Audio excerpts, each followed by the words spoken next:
Hello. Hi everyone. How are you doing? Let me know if everything is fine. Audio, video, everything is fine. And then we will start the solution. Okay. So give me a thumbs up if everything is fine. Okay. If you are able to hear me and everything is fine. Okay. So let's get started. Okay. I hope everything is fine, right? Great. So let's get started. So now we will discuss AIMT2 solutions of this gate DA, right? Now, let's just start with this question. This is question number 13. And let's just see that what they are saying in this question. So they are saying that let's suppose that we consider a plane P that is passing through Y and that is spanned by A1 and A2. The point B is not in the plane. Okay. So basically they are saying that two vectors, let's suppose A1, A2 are spanning. Okay. A1, A2 are spanning some plane. Now, let's suppose this is a plane which that A1, A2 are spanning, right? Or A1, A2 are forming a plane. Now they are saying that that there is a vector B that is not on this plane, and the distance between B and P is the minimum distance when you are taking something like this. So basically, y is basically a point that is on the plane. Okay, so y is a point that is on the plane. Now B is not on the plane. Okay, so B is some vector which is not on the plane. Let's suppose B is this. Okay, B is not on the plane. Now now what is the distance, minimum distance between B and y? It will be B minus y, right? B minus y. Okay. So I mean basically what is the minimum distance between B and this plane? You will be projecting this B, okay, on this plane, right? Let's suppose the projection is y. Okay, so they are saying that this is the minimum distance. B minus y is the minimum distance. This means it is a projection. Okay, this is the hint. Okay, the minimum distance is a hint that y is projection of B. Okay, y is projection of B. Is this fine to everyone? Let me just know. This is the hint, right? Now, what they are saying that this B minus y, this particular vector is basically B minus y, right? B minus y lie in which subspace? This is the question. So basically here, this B minus y has to be perpendicular. Since this is projection, it has to be perpendicular to the plane, right? So you can say B minus y lie in the perpendicular of column space, right? Column space of A, because A is A1, A2 only. Is this okay to everyone? That B minus y will lie in the, it will be perpendicular to the column space of A. Now, as we know one thing is that that row space is perpendicular to, so basically we know one thing, right? So let me just tell you, row space is perpendicular to null space. Why? Because let's suppose this is row, this is some column, right? This is some column X. Okay, suppose this column lies in the null space. In that case, it will be like producing 0 0 0 0, right? If this lies in the null space, okay, say this is in the null space of A, right? Let's suppose this is A. Now you can say the row space and null space are orthogonal to each other, right? So row space and null space has to be orthogonal to each other. Now similarly, row space of A transpose is orthogonal to null space of A transpose, right? So row space of A is orthogonal to, you can say, null space of A. Similarly, this is also applicable to A transpose also. So row space of A transpose, which is actually the column space of A, okay, it is orthogonal to null space of A transpose. So you can say column space is orthogonal to null space of A transpose, right? So that is why what is the correct answer? C is the correct answer, because null space of A transpose means left null space of A. Okay. So let me know if that is understood to everyone or not. Is this okay? That here C will be the correct answer. Okay. Is this understood? Great. So by the way, this question I have taken from MIT. This is a question from MIT, right? So in this question, the very first hint that, okay, they are talking about the projection is this, right? This is the very first hint that they are talking about the projection. Understood? Okay, great. Now let's just see this particular question. Now what they are saying in this question, that let A be SVD, right? And they have written it in this form, and then they are saying that the eigen, sorry, not eigen, the singular values are actually greater than 0, right? There is no non-zero singular values, right? I mean, there could be non-zero, but obviously there could be zeros. Okay, there could be zero singular values, but obviously it will be plus 0. So that is why they have not written. So sigma 1, sigma 2, sigma 3 are actually greater than 0. Okay. Now, which of the following is or are true? They are asking about the true. See here that if you are having this kind of formulation, it means that V's are, so these V are right singular vectors, right? U are the left singular vectors, left singular vectors, and V are right singular vectors. Is this fine to everyone? Right? Now they are asking that, is this okay? Okay, so which means A transpose A, this is having B2. So basically, by the way, what is the eigenvalue of A transpose A? Yes, these will be sigma squares, right? These will be sigma squares because singular values are square root of the eigenvalues of A transpose A. So basically, you will say that eigenvalue at least you agree, right? Eigenvalue at least you agree. So basically, you just have to check whether you are agreeing with the eigenvector or not. So basically, A transpose A has eigenvalue as sigma square, right? Sigma 2 square corresponding to V2. Now, whether V2 is eigenvector or not, that is what you need to confirm. Okay. So basically, I think you know this, right? So A is actually U sigma V transpose. This is the SVD, if you remember, right? Now if you check this A transpose A, what will the A transpose A? It will be U sigma V transpose U sigma V transpose. So it will be V sigma transpose U sigma V transpose. So ultimately it will be V sigma transpose. This is anyway identity, right? Into sigma V transpose, right? So it will be V sigma square V transpose, right? Now from this you can say that this is the eigenvalue decomposition of A transpose A, right? This is eigenvalue decomposition of A transpose A. From this you can say eigenvalues are sigma squares and eigenvectors are actually V, right? So V1, V2, V3 are the right singular vectors, or you can say, or these are the eigenvectors. These are also eigenvectors of A transpose A. Similarly, these are left singular vectors or eigenvectors of A transpose. Okay, this is something like this. Let me know if you have understood this particular point or not. Okay, so hope you have understood. So basically, this is correct answer. Obviously, rank of A is 3 because these are the 3 non-zero singular values, right? So rank of A transpose is also 3, right? Now V into V transpose is 1. So actually, if you notice, V is a column vector, right? V into V transpose will be something like this. So dimension wise itself, it is not a scalar, right? It is not even a scalar. It is not a scalar, right? Instead of that, if they could have said like V1 transpose V, this is 1. Okay, this is correct, but this is not correct. Okay, this is not correct. What about this? Yes, this is also correct because these are the orthonormal vectors. So ABD is the correct answer here. This was the MSQ question.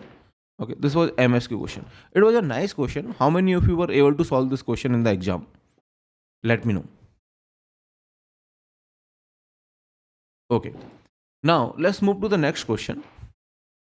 Let's see what they are writing in this question, or what they are asking in this question. They are saying only the first row of 4 into 4 matrix is given to you. Okay, let's suppose only the first row is given to you. From your knowledge of what it means for a vector to be the eigenvector of A. Okay, so if this is the eigenvector, then what is the corresponding eigenvalue? So if this is the eigenvector, so if you multiply by this 2, 0, 3 minus 4, then you will be getting, you need to multiply, basically you need to multiply 2 with this, and I mean these all four columns will be having the linear combination, right? And I mean you multiply 2 with this, so it will be 4 plus 6 minus 8 plus 2, right? So this number will come here, so I think it will be 4 only, right? 4 only. Now you don't know the other numbers, right? You don't know the other numbers because because what will happen, that 0 will get multiplied, okay, with all of this. Sorry, not 2, I'm sorry about it. So 2 will get multiplied, 2 will get multiplied with this column, 0 will get multiplied with this column, and 3 will get multiplied with this column, and 4 will get multiplied with this column, right? Okay, so 2 will get multiplied, so 2, 4 plus 0 plus minus 12 plus 4, right? So this is 8 minus 14, this is minus 4, okay? Is this okay to everyone? Let me know.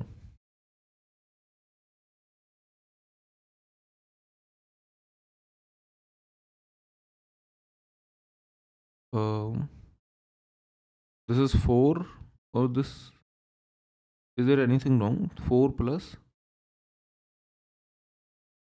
0 plus minus 12 plus 4.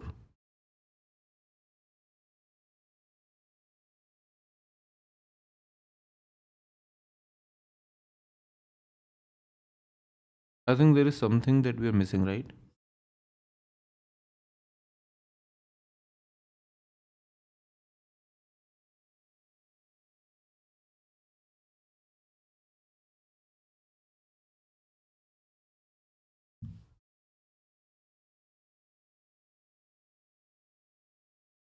So this will be 4.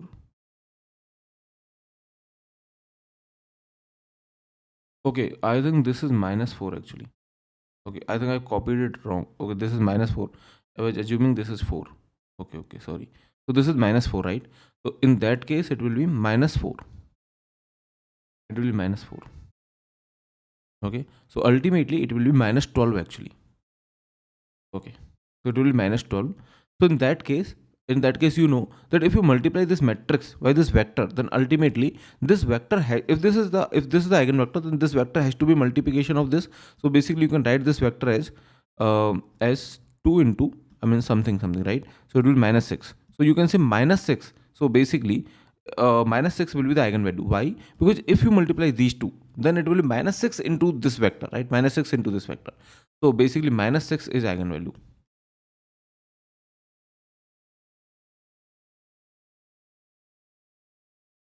Understood? Okay. So let me know if that is okay to everyone. Okay. So minus 6 is the eigenvalue. Actually, I was thinking that it is plus 4, but actually that was the minus 4. Okay. Cool. Now let's just move to the next question. So what they are saying, that if this is positive semi-definite, which is PSD, then which of the following is or are always true? So for positive semi-definite or positive definite, we have already seen these conditions, right? So these conditions were actually discussed in the class. So you might have seen this. So what they are saying, that all eigenvalues are positive, right? So here, all eigenvalues of A are non-negative. So is this true? Non-negative means greater than or equal to 0, right? Non-negative means greater than or equal to 0. So is this true for this question? Yes, right. So this is true actually. This is true. All elements of A are non-negative. No, elements need not to be non-negative. You just need the eigenvalues, right? You just need the eigenvalues. A is invertible. So invertibility means that determinant of A is not 0. Determinant of A is not 0, right? So actually, if you see about the determinant, right? So you will see here that all the n upper left determinants should be positive or greater than or equal to, I mean here it should be greater than or equal to 0, right? Now they're saying invertible doesn't basically say it is greater than it will be greater than or equal to 0, and also even if it is greater than or equal to 0, right, then also just using the determinant of the matrix we cannot say anything. We need to check the determinant of all left matrices, right? All left matrices. No, by just saying that okay, whole matrix determinant is greater than or equal to 0, we cannot convey anything. So basically, determinant not equal to 0 cannot convey anything. Just one determinant cannot convey anything. Less than or equal to 0, no, it should be greater than or equal to 0, right? It should be greater than or equal to 0. So that is why this is also false. So basically, A is the only correct answer here. Okay. Now let's see this question. In this question, they are saying independent random variables mu1 b2 and variance is this, right? What is the correlation coefficient p between x and z, which is this, right, in terms of sigma 1 square and sigma 2 square? So we know the formula of correlation, right? In the previous AIMT, I think I have given this formula, but now I have not given this formula. So covariance between x and z can be written as x is basically z is basically x minus y, so can be written as something like this, right? Because it will be covariance between x and x, which is just variance of x, minus covariance between x and y, which will be something like this, right? So variance of x is actually given. If you notice here, so they are saying that variance of x is actually sigma 1 square, right? And these are independent or uncorrelated, so that's why this covariance is actually 0, right? So sigma 1 square will come here. So this sigma 1 square sigma, and then this will be, if you check variance of z, since z is x minus y, so it will be variance of x plus, okay, y, because it will be minus variance of minus y, which is minus 1 square, okay? So it will be plus, so that is why I have given this one of the option is minus also here, okay? See, variance of a x will be variance of x and then a square, right? So that is why variance of minus y will be minus 1 square variance of I, okay, which is just variance of I, right? So basically here if you ask me what is the variance of x minus y, then it will be, or in other words, what is the variance of z, then it will be variance of x plus variance of minus y, and which is same as variance of y, okay? This is same as variance of y, so that is why plus sign will be there. And if you notice, I have given with minus sign also as one of the option. How many of you have done this silly mistake, okay? How many of you have done this silly mistake by putting the minus sign here? Some of you might have done this silly mistake, right? So basically here C will be the correct answer, okay? Now let's see the next question. So in this question they are saying x and y are independent random variables such that this is these are their probabilities. Now they are saying that z is some random variable which is x into y. Now we need to find out product x into which is x into y. What is the probability that product is having value is 1? So it will be 1 when both are 1, right? Both are 1 or both are minus 1 at the same time. So what is the probability? So maybe I have the solution. So what is the probability that both are simultaneously 1 by 4, right? So you will say that, okay, what is the probability that this and this is 1, this is 1 by 4. Why? Because it is same as probability of x equal to 1 multiplied by probability of y equal to 1, right? So this is 1 by 2, this is 1 by 2, so that is why total it will be 1 by 4. And then what is the probability that both simultaneously are minus 1? This is also 1 by 4, so this will be or, right? So 1 by 4 plus 1 by 4, so that is why 1 by 2. It was easy and nice question. So I think you were able to solve this question in the exam. Okay. Now let's move to the next question. Okay, let's see this question, which is question number 19.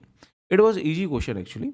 So what they are saying, let A and B are the two events. Suppose the probability that neither A nor B occurs is 2 by 3. What is the probability that one or both events occur? Okay, so they are saying neither A occur nor B occur, right? So basically this particular probability can be given like this: neither A nor B, okay? And A is not happening and B is also not happening, right? So that is 2 by 3. Okay, so the catch in this question is to just represent the probability using this particular notation. Now they are saying what is the probability that one or both events, so either this occur or this occur, this or this, okay? So this is 1 minus this particular probability, which is given actually 2 by 3. So in this particular question, the only catch here is that if you can represent these English sentences using the probability, using these notations. Okay, that was the only thing that we should be understanding from here. Okay, now let's just see this. So they're asking about convexity, right? so if the function is convex, then which of the following should be true? See, convex means that if you notice, convex looks like this, right? It means that double derivative, okay, double derivative should be greater than equal to 0. Okay, should be greater than equal to 0. Understood? So basically that if they ask you convex, I mean in 1D I'm telling you, okay, that in 1D actually I was using the term which is concave up. Concave up. Okay. If they say concave up, then double derivative should be greater than equal to 0, right? So here in this particular region, function is actually decreasing. In this particular region, function is increasing. So if you ask me, single derivative, okay, in this region, actually for the whole graph, double derivative is greater than equal to 0. But only for this, we have seen this right already in the calculus. But I'm telling you again, in the module 1, actually we have seen this. Okay, so only for this particular part, f dash, since it is decreasing, f dash is less than 0. And for this particular part, since it is increasing, f dash is greater than 0. But for the whole part, f double dash is greater than equal to 0.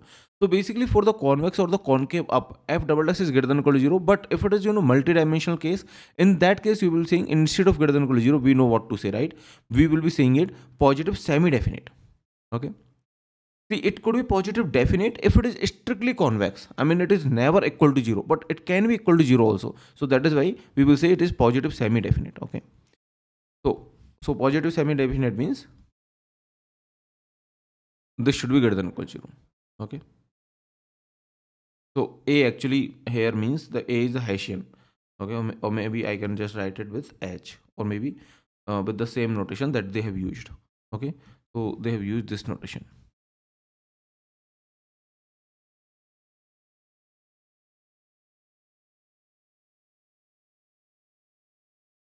So you can take any other vector P. Okay.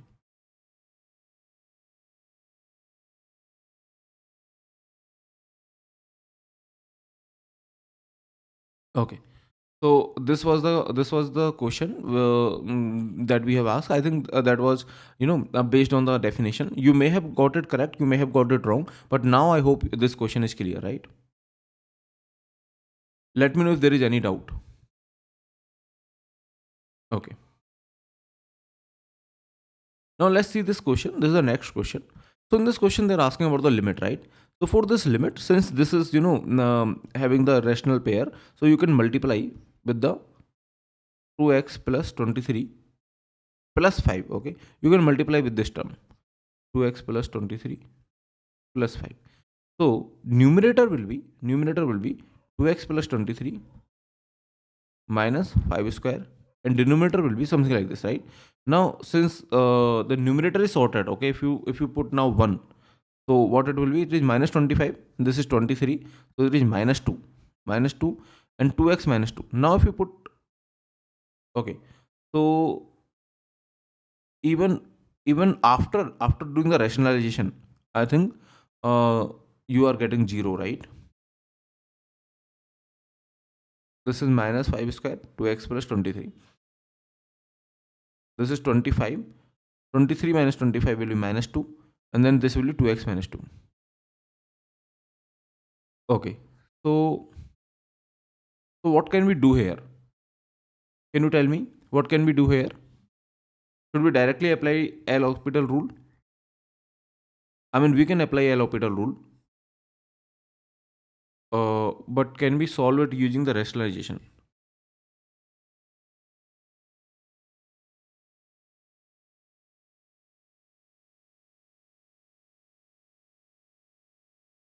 I think after the rationalization, this x minus 1 is actually getting cancelled out. Okay, so if you look at this carefully, so let me go to the next page. This is the answer. So if you do the rationalization, okay, you can do the rationalization, then this will be 2x minus 1, but this x minus 1 is actually getting cancelled out. Okay, and hence you can easily solve this question using the rationalization only. Is this fine? Or you can directly apply L'Hospital rule also.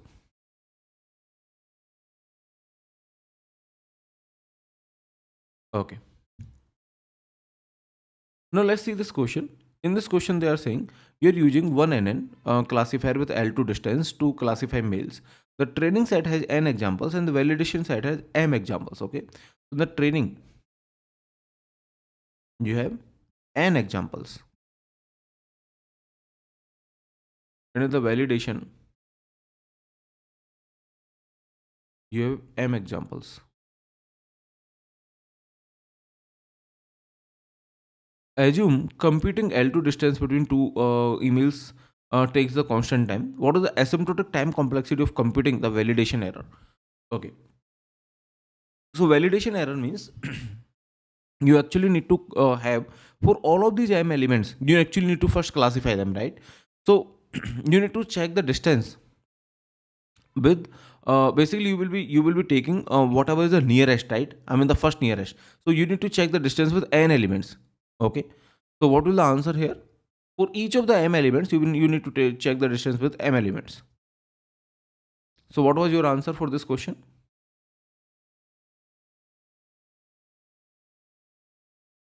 Yes, n into m, right? N into m. So you will be taking each of these m elements.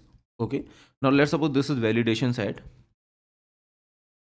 and you want to know that what are their labels, right? So basically, let's suppose this is the training set. Okay, training set could be in between also, right? Now you will be finding this distance that it is closest to which one, right? This distance with everyone, this distance with everyone. So that is why there are, since there are, like, for each of the point, for each validation point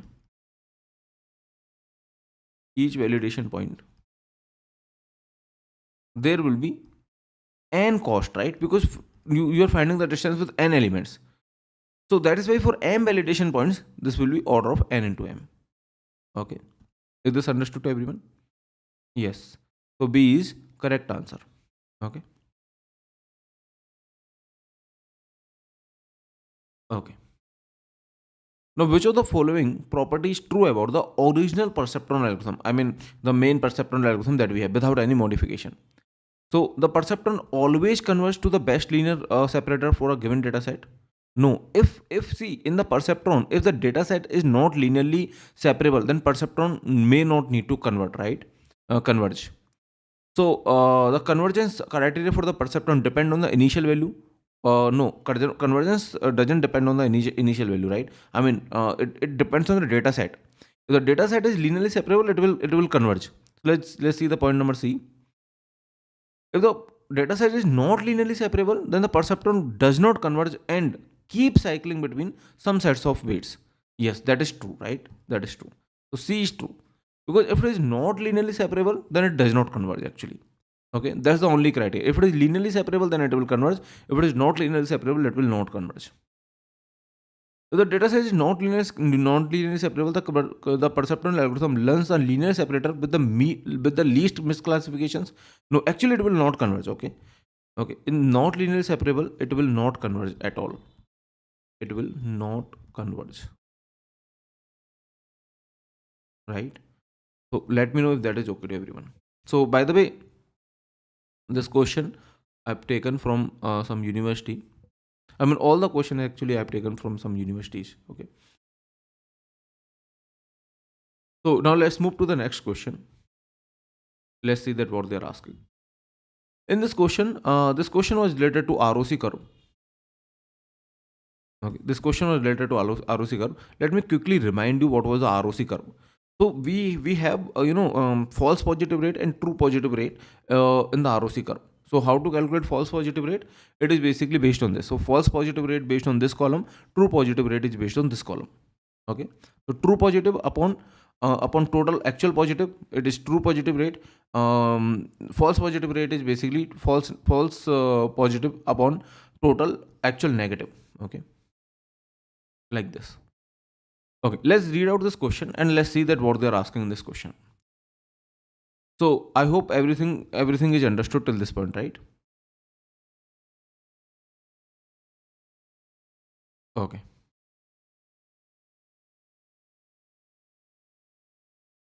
Okay, someone is saying AIMT 2 was tougher. No, it's not like that. You can easily expect gate to be with that same level. Okay, you can easily expect gate to be the same level. It was not that tough. you trained a classifier whose ROC curve appear below. Okay, so with different basically thresholds, so there will be different points, okay, in the ROC curve. You actually like to correctly classify points that are in class, but you don't care about the points you assign to the points that are out of class. So basically they are saying that if that point is belonging to the class, then you want to classify that correctly. Okay, which means you really care about the true positive. Okay, you really care about the true positive. See, they are saying if the point, okay, in this question they are saying if the point is in the class, then you want to classify it correctly. Okay, and there is no loss for false positive, basically, right? Basically, let's just see that how the loss function is defined. This is actually a good question, to be honest. Okay, so in other words, your asymmetric loss function is 1 when the prediction is -1 and the true level is 1. So basically if it is true positive, okay, if it is true positive, then you don't want to misclassify this. Okay, for true positive there is a loss, okay, otherwise loss is 0. For false positive, I mean, by mistake, if you are saying something is positive, if this is true positive, then there is only loss. Okay, so since the graph is between true positive and false positive rate, okay, so here it is false positive rate, this is true positive rate, right? Now they are saying that for true positive there is a loss, for false positive there is no loss. Okay, so so basically, since the false positive is not having any loss, right, so you can have, as I mean, you just want to increase this true positive, right? You just want to increase this true positive rate. I mean, you want to classify, I mean, you don't need to worry about anything else. You just want to have as many as true positive which are possible, right? So in which classifier or which threshold is giving you as many as true positive? C, right? C is giving you maximum true positives. Okay, so C is saying that with this threshold you will be getting maximum true positives. You don't worry about the false positive, right? You don't worry about the false positive, because only for true positive there is a loss. So that is why C is the correct answer. Okay, because C will be having most true positives. I mean, you want to increase this true positives, right? I mean, most true positive rate. Okay, so what is true positive rate? It will be true positive upon actual total positive, right? So actual total positive is anyway fixed, right? Actual total positive is anyway fixed. So this true positive is basically depending on the threshold. Now you want to increase, if you want to increase this TPR in the or in other words, you want to increase this true positives, right? You want to have as many as true positives are possible, because for each wrong classification there is a for the true positive there is a miss. I mean, there is a loss. Okay, so if you are having one, okay, actual class, if you miss it, okay, then there is a loss. So you want the predicted class to also be 1. You want this, right? It means what? You want both to be 1. It means what? It means you want to increase the true positives, right? It means you want to increase you want to increase true positives.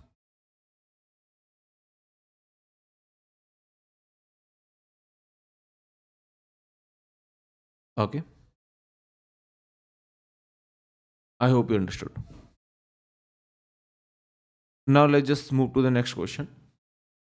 So basically in this question, C is the correct answer.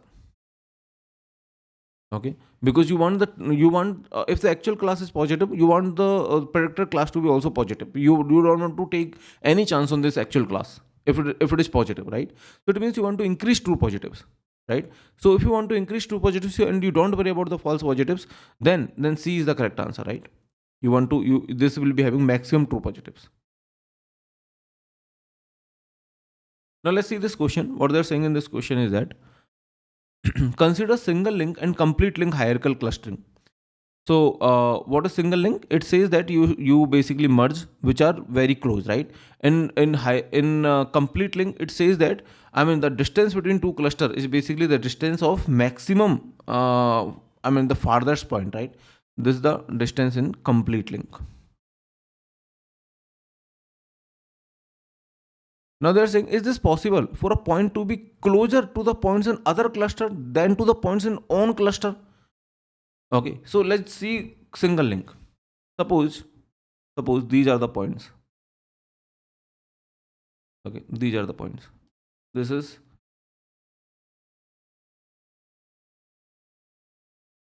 suppose these are the points. Now if you apply single link, right, if you apply single link, it will make this, let's suppose this is least, okay, this is closest, it will actually make this as one cluster. Okay, single link will make this as one cluster and this as one cluster, right? I mean, it actually have the chaining effect, single link. So single link will do this kind of clustering. These are the original points, but yes, single link will do this kind of clustering. This will be one cluster in single link. Okay, this will be another cluster in single link. So this is single link clustering.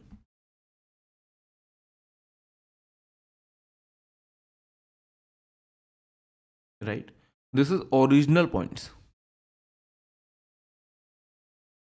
Now they are saying, are there points which are basically farther? Let's suppose this point is very far from this point, right? And these two points are in the same cluster. So is this possible to have two points in the which are farther in the same cluster? Then this point is actually closer to its point. Okay, closer to the point which is in a different cluster, So if I just ask you, okay, if I just ask you the question whether these two are closer or these two are closer, then obviously you will say these two are closer, right? Although they are closer, still they are in the different cluster. That is the point. Okay, although they are closer, still they are in the different clusters, because single link will merge these two, then probably will merge these two. I mean, depending on the minimum distance, right? In each iteration they will be merging the minimum distance, right? Minimum, like this, right? Okay, so in each iteration they will be merging minimum distance. So even though these 2 points are closer, right? I mean, obviously these 2 points are much closer than these two, then it is the only region that they have got merged. But what I'm saying, that this point and this point are basically far, still in same cluster, and these 2 points are basically nearer compared to this, right? Okay, I'm comparing with this, nearer, still they are in different cluster. So that is what they are saying, that is this possible that 2 points in the same cluster, 2 points are farther? Then this point is basically, I mean, are there points exist for this particular point? Are there points which exist in the same cluster to which it is farther than compared to this? Yes. So there are points that exist that this particular point is farther away than this particular point, right? So that is the question which is asking, is this possible for a point to be closer points in other clusters than to the points in its own clusters, right? Are there points in other clusters which are closer than its own cluster points? Yes. So in single link case, this kind of things are possible. Is this okay to everyone? That what we are trying to say? Is this okay to everyone? Let me know. In complete linkage also it is possible, right? In complete linkage,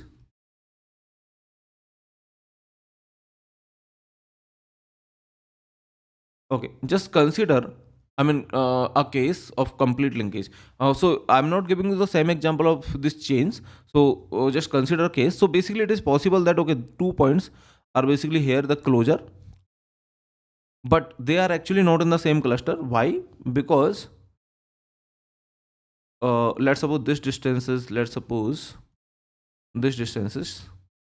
for example, 2. Okay, or maybe this distance is yeah, let's suppose this is 2. This distance is 1.5.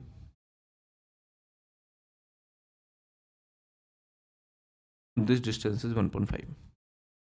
Okay, suppose these are the 4 points. So complete linkage will merge these two first, right? And now if you ask me that this is closer to this, no, right? Because so you will say, yeah, I think this is a good example. It's easy example only. So this is 1.5. Let's suppose these are the 4 points A, B. CD.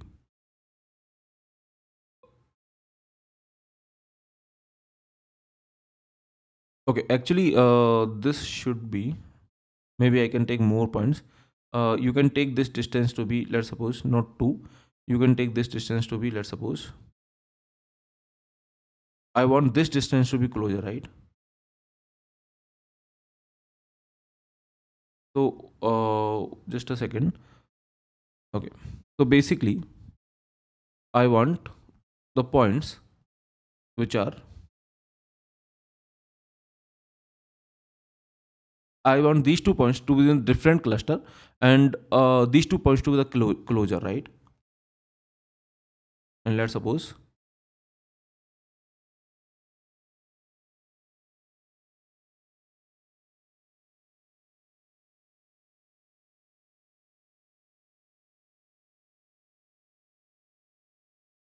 something like this. So basically, let's suppose this distance is 1 or something like this, and these distances are 0.5. Okay, 0.5, or maybe 0. Or maybe let me take it 1.5. These distances are, this is 1, this is also supposed to be 1. Okay, this is 1, this is also 1. So basically, complete linkage, I think will first merge these 2, and then it will merge these 2, and then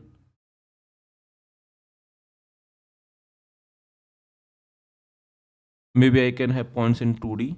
Okay, so this point could be here. Okay, this point could be here. So basically what I mean to say, that these 2 points, right, these 2 points could be having distances close. Okay, maybe I should be taking some example which is suitable here. Okay, a clear example. So basically my point here is that let me first tell you the idea. Maybe we can adjust the distance, that these 2 points could be closer, right? This could be closer to each other. Then this point is basically in its own clusters, there could be the points which are farther, right? In its own cluster, there could be the points which are farther. Okay, but this point has not been merged. Okay, even though this point was closer to this point, but has not been merged with this cluster. Why? Because the merging is not happening because of this. Merging is happening because of this distance, right? Because of this distance. So merging here is happening because of this distance. So maybe there is one more point. So this is one cluster, this is another cluster. Why this point has not got merged with this? Because merging is happening because of this distance, right? Because of this distance. And let's suppose this particular distance could be 2, but this particular distance, let's suppose this is 2, this is 2, and this particular distance is 3. Okay, and let's suppose this is one cluster. So we will merge this point with this 2 or with this 3. We will definitely merge with 3, right? We will definitely merge with 3. Why? Because not because of 2 we are merging it. We should be merging based on this distance in the complete linkage, right? So basically in the complete linkage, it is possible that we can have the points. So these are the different clusters which are closer, right? Which are closer. This point is farther from its own cluster, but it is closer to the point with the other cluster, right? But still we are not merging them because the distance is actually measured like this, right? To the farthest point. So that is why this could be, let's suppose, cluster 1. This is cluster 2. Okay, so it is definitely possible that we are having these 2 distance lesser, but these 2 distance more. Okay, so it is actually possible in both of the cases. Okay, it is actually possible in both of the cases. Understood? Because the merging is not happening because of this particular thing. In complete linkage, this could be the example. Okay. Now let's see this question. This question is saying, question concern about the PCA and LASSO. Select all the statements which are true. So it is asking about PCA and LASSO. LASSO is nothing but L1 regularization.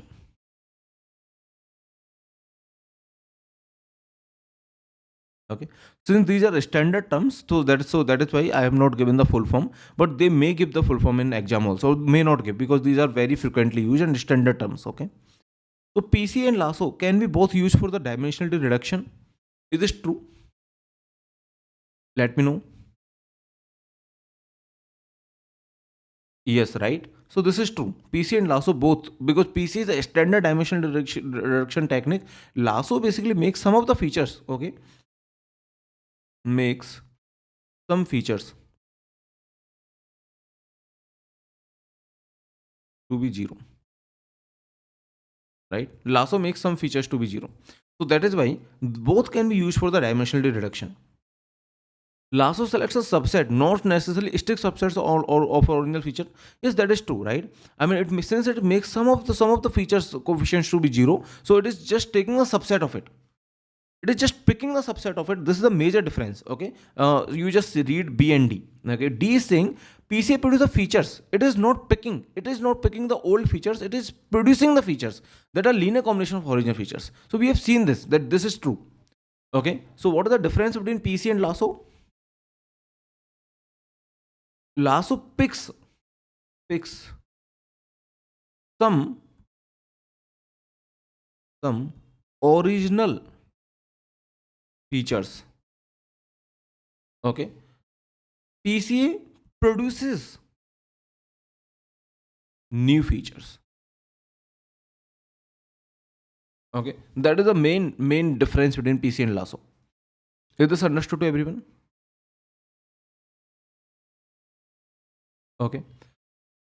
So D is actually true. It produces features, right? PC and LASSO both allow you to pre-specify how many features. So no, right? PCA and LASSO both doesn't. I mean, none of this. Okay, neither PCA nor LASSO. So basically, you apply the whole thing, and then you, based on that, you will be selecting. Okay, you need, how many principal vectors or how many principal components, or you need how many features, right? The features which are having absolutely zero value, or the features which are having almost zero also, you can consider, and you can drop them also. Okay, so both of them does not actually allow you to pre-specify how many features are chosen. Okay, none of this is allowing you. So that is why ABDR answers. Okay, ABDR answers. Let's see this. This is question number 27. So what they are saying, that you have two-dimensional sample input. Okay, so in input layer, so this is the very first layer, which is the input layer. Okay, this is input layer. In input layer, you have 2 points. To train a classifier, we build a fully connected neural network, okay, with a bias term that has single hidden layer of 20 units. So they are having single hidden layer only, okay, of 20 units. So this is having 20 units. This is 20 units. And the output layer of 10 units, okay, for each class.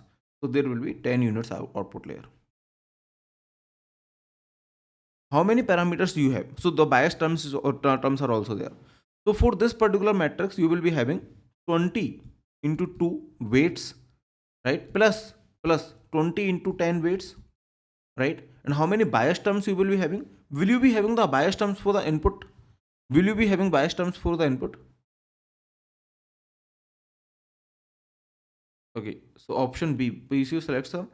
So someone is saying, can you explain option B here? PCU selects a subset of the original features. Yes, it actually select the subset, because LASSO selects the subset, because LASSO is basically regularization technique, and if some of the features are having coefficient at 0, then it will drop it, right? It will drop those features. So basically, you can just study about the LASSO. Okay. So do we have a bias for the inputs? No, right? So basically we have bias. So 20 and 10. So basically we have 30 bias terms. So this is, I think, 70 plus 200. So 270 should be the answer. So how many of you did it correct in the exam? So 270 is the correct answer here. Okay. It was actually a nice question. Easy question only, but yeah, nice question. Actually, the same question, okay? Same question. I mean, not exactly same. The numbers might be different. Question was asked in Gate D also.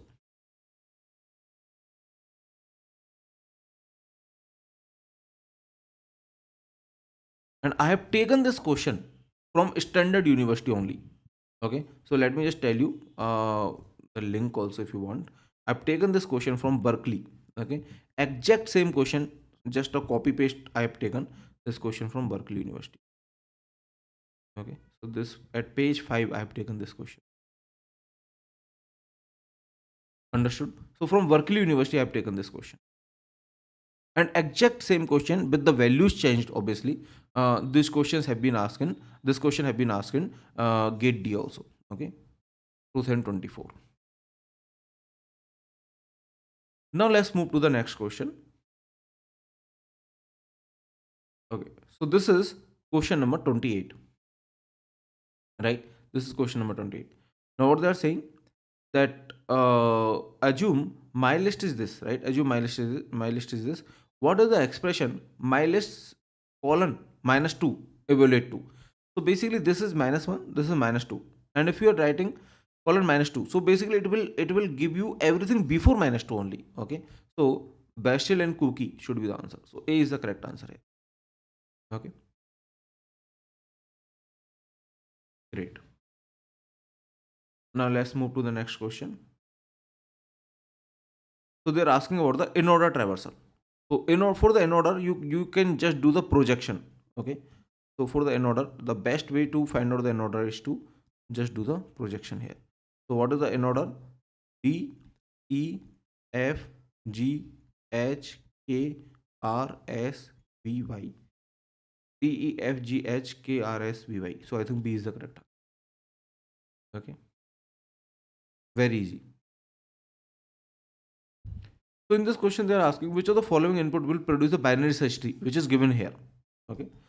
So obviously 18 must be inserted very first. Okay. Now you can insert 12. Sorry, you can insert 14 or 20. Okay. I mean anything you can insert. So 14 or 20. Or maybe you can insert. You can have this completely. Maybe let's just check step by step. So 18, 20, and then 21. Yes, that's correct. 18, 20, 21. And then you can start from here. 14 and then 10. That is okay. Then 15. Yes, it will go here. And then 3 and 13. Yes, A is the correct answer. But since it is MSQ, so there could be multiple correct answers, right? Okay. So what are the answers here? What were your answers? So A is correct. B is also correct. Okay. You can check 18, and then if you insert 14 and then 20, then 10 will come here, then 15 will come here, 21 will come here. B is also correct, right? And similarly C is also correct. Okay.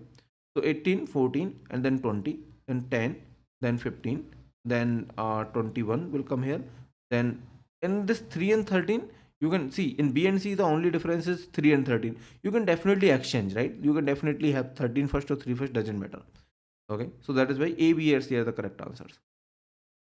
Here after 18, if you insert 15, okay, if you insert 15, then here 15 will come. So this will not produce the same tree. So that is why this is not the correct answer. D is not the correct answer. Okay.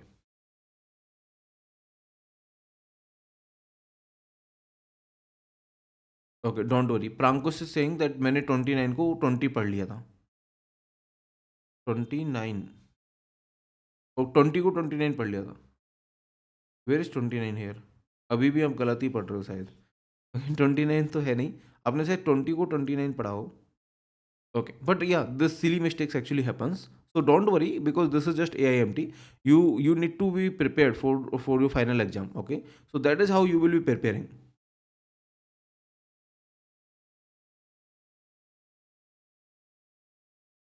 Okay. Now let's move to the next question. Suppose x and y are the two independent random variables and both are using Poisson distribution with parameter lambda. Then what is this value? Okay. So how many of you were able to do this question? This question just required you to know the formula of Poisson distribution and variance and expectation, and then you can solve this question easily. Okay. So let me just tell you that how to solve this question. See here. Okay. So let me just write the solution. So here in the Poisson distribution, by the way, this is the general formula. In the Poisson distribution, expectation of x is lambda and variance is also lambda. Okay. Now if you apply this formula, so they are asking about expectation of x minus y whole square. Expectation of x minus y whole square. This will be this particular term, and then this is expectation of x square plus 2xy plus y square, right? Okay. Now since they're independent random variables, that is why you can write this as expectation of x into expectation of y. Now you only need to find out expectation of x square. So what is the expectation of x square? This is the only trickiest point, okay? Or the expectation of y square. So this you can find out using this formula, because you know the variance, you know this variance, you know this expectation of x, and then you need to find out this only. So actually this is a similar question that has been asked in GATE 2017, okay, when I appeared for GATE. Maybe I can just pull out that question.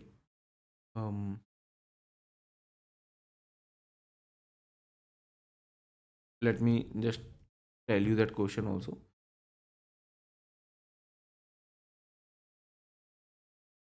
So in GATE 2017, in GATE CSE, actually they asked this question when I appeared for GATE. Okay.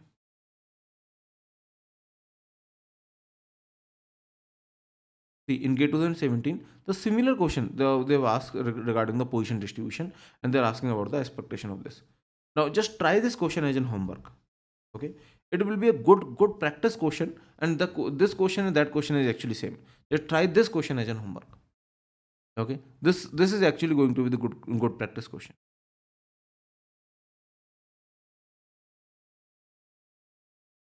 So here 2 lambda is correct answer. If you just simplify this, then you will get in 2 lambda. Okay, just try this question. Now let's see this. This is question number. This question is related to 3NN. So let's just see this. What this question is saying. So they are saying that you need to find out how to classify this 2-1. Okay, this was NAT question. NAT question. So how to classify this 2-1 using L1 distance, and you have to use 3NN only. So let's just see how do we do that, right? Okay. So what do we do here? We will be basically finding out. Let me just pull out the solution itself. You will be basically finding out the distance between this particular point, which is 2-1. Okay. Distance between 2-1 to x, right?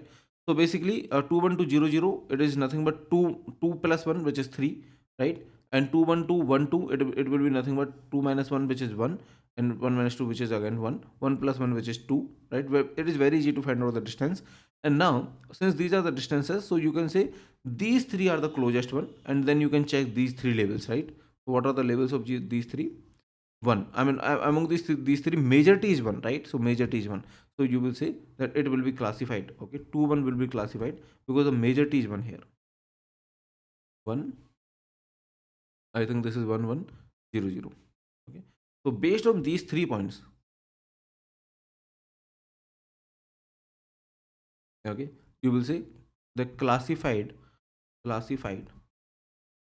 as 1. Okay, based on these 3 points. Is this understood to everyone? Let me know. Okay, so I hope that is fine. Yes, that was an easy question. Okay, you just have to apply your KNN concepts here. Great. Now let's just move to the next question. Okay, let's move to the next question. So that question, this particular question, this is related to SVM. Okay, this particular question related to SVM. Let's just try solving this question. So they are saying if you have two SVM classifiers, let's suppose this and this, then which will be having the larger margin? Okay, the first SVM has the boundary this, and the second SVM has boundary this. Okay, then which will be having the larger margin? So how to find out the margin? Maybe if you remember that we have found out the margin, let's suppose this is 1 point, and then you need to project this point on this hyperplane, right? So basically you can just find out xp minus x, x plus minus xp along this particular vector, right? I mean, in this particular direction. So basically it will be 1 upon w this distance, but the total, if you find out the margin, it will be 2 upon w. Cool. So now W, if you find out the W, it will be 3 square plus 4 square, I think. So based on this, you can actually solve this question. Okay. So maybe let me just tell you. For the first hyperplane, what is the margin? For the first hyperplane, the margin will be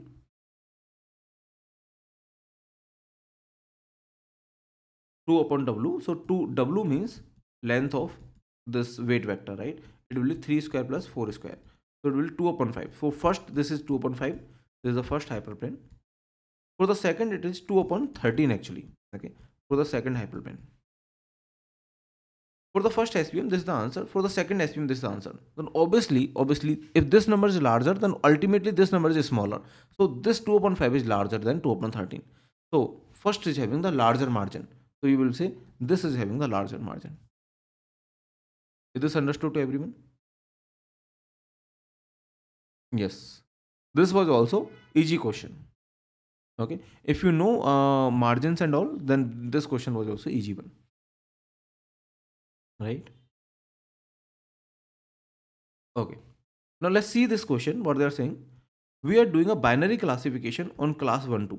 We have a single data set of size n, which a fraction alpha of the elements are in class 1. Okay. So instead of n, I'm taking 100. Okay. Just for the simplicity. Okay. I'm taking 100. So fraction alpha is in the class 1. So let's suppose, okay, if you take the fraction alpha, so absolute alpha, I mean alpha percentage here will be just alpha, right?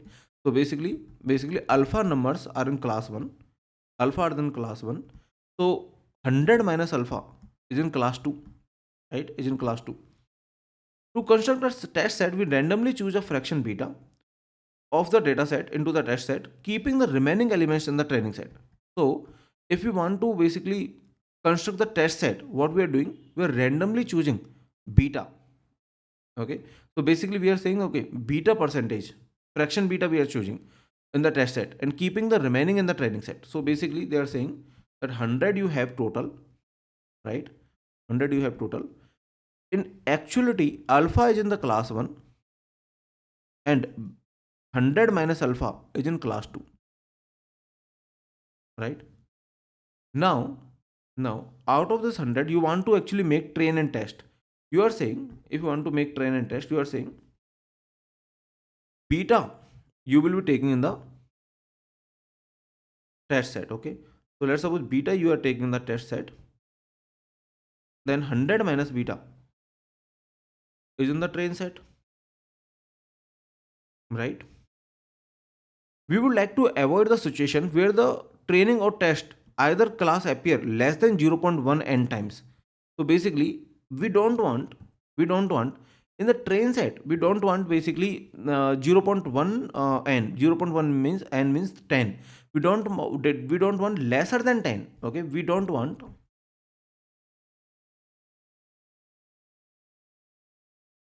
lesser than 10 elements. Okay, lesser than 10 elements from class 1. Okay, or class 2. 10 from class 1 or class 2. Okay, so in which of the following case, so what should be the value of alpha and beta? Okay, so let me just go to the next page and explain this question more clearly, that what they are trying to say. Okay, so see, they are saying that you have this particular 100 let's suppose examples. Out of the 100, alpha are the class 1 and 100 minus alpha are actually class 2. Okay, so let's take the option A. Okay, maybe you will get to understand more. Let's take the option A and let's see that how to solve for the option A. Okay, so instead of alpha, I'm taking basically 50. Okay, and instead of beta, actually I'm taking 50. So basically you are saying 50 are class 1, 50 are class 2, right? Now when you're taking the sample, okay, when you're taking the sample, in that case, if when you're taking the sample, in the sense you are making the train and test set, right? In that case, let's suppose, okay, So beta is given here 50, but let's suppose you are saying that okay, you are only taking, okay, it is possible that you can only take, let's suppose 15 examples here. Okay, you can only take 15 examples here. So since 50 are from class 1, it is easily possible that 50 are coming here. 50 are I mean these 15 are directly from class 1, right? I mean there is no class 2, right? It is easily possible, isn't it?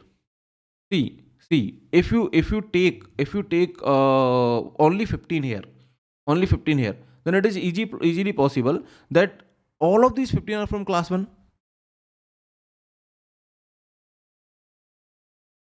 right? So basically just taking 15 examples will not make sure that that you are having class 1 and class 2 both. Okay, even if you take 50 examples, even if you take 50 examples here, it is definitely possible that all are from class 1, right? I mean it is actually possible. I mean that could be the rare case, but it is actually possible that all are from class 1, but we don't want it. We want class 1 and class 2 both.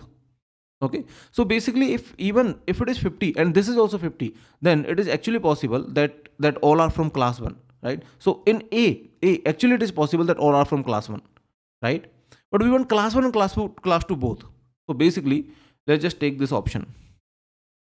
Okay, so suppose in option B, this is the option B, where we are taking alpha to be 40. So which means it will be 40, it will be 60. Now here, if you take, let's suppose 60, if you take 60, okay, if you're taking 60 here, is this possible that all are from class 2 only? Is this possible? If you're taking 60 here, you're dividing between 60 and 40. You're dividing like this, 60 and 40. It is actually possible that all are for all class 2 are here and all class 1 are here, right?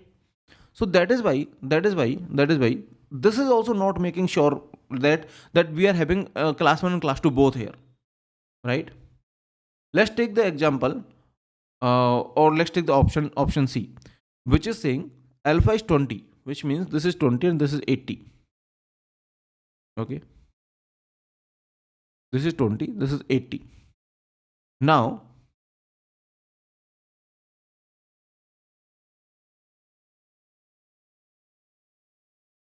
now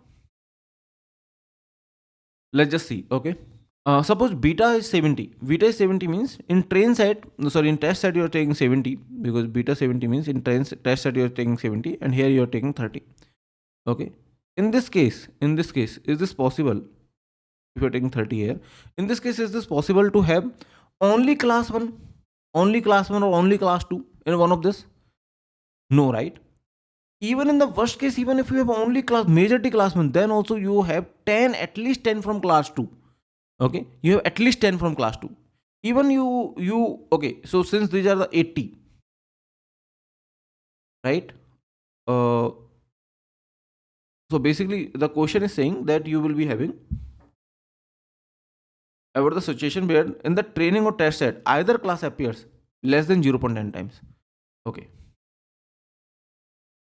so suppose this is 20 and this is 80.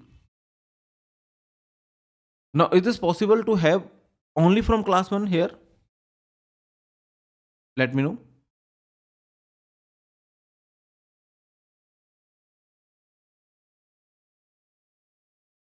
Okay, so this is not possible to have only from class 1, right? Only from class 1, because these are the 30. But since this is 80,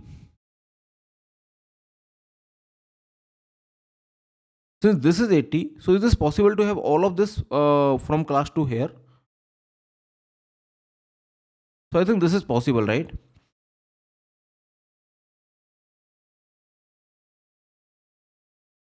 So in the question they are saying we would like to avoid the situation where the in the training or test set either class appears less than 0.1 n times.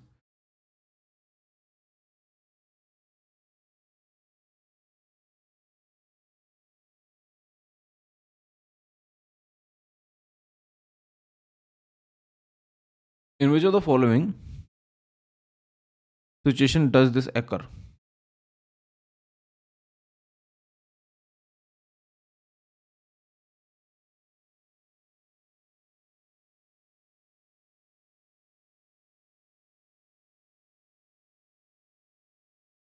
Okay, so in this case, let's just check. So what they're saying, we would like to avoid the situation where in the training or test set, either class appear less than 0.1 n times. Avoid the situation where in the training or test set. So they're saying in both sets, right?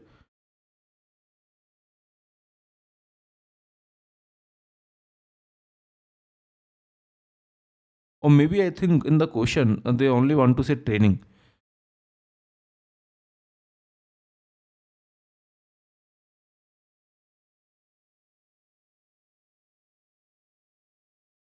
Or in one of this, if I can make sure. So basically, here, if this is, let's suppose 50 in the example one, and this will be 50, right?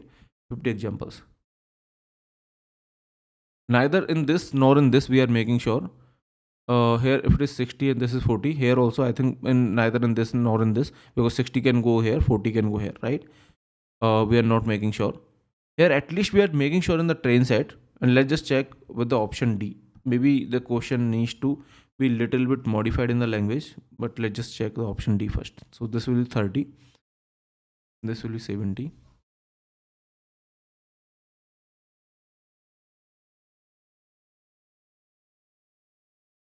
Okay, and this will be 60.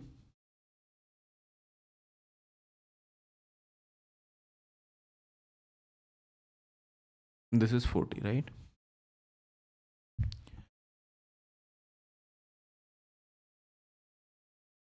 So if this is 40, in that case, I think if I put all of this class to here, then in that case, this will be 30. So at least I'm making sure in this, right?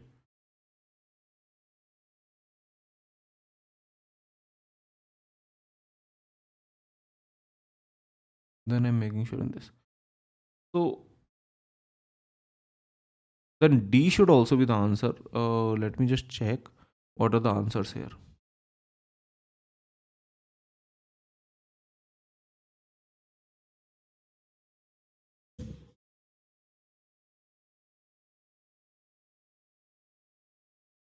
So they are saying if the minimum of alpha and 1 minus alpha.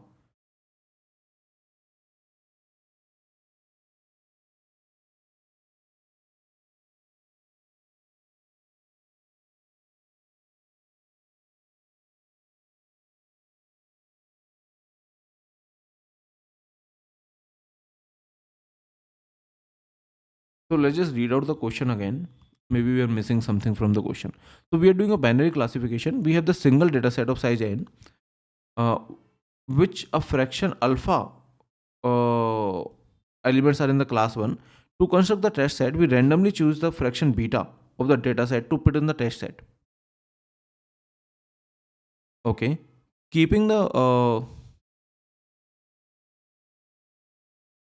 okay.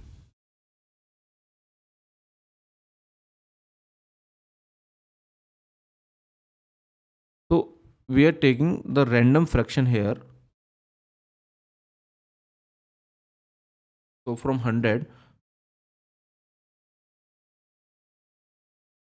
50%, right? So 50 examples, 50 examples.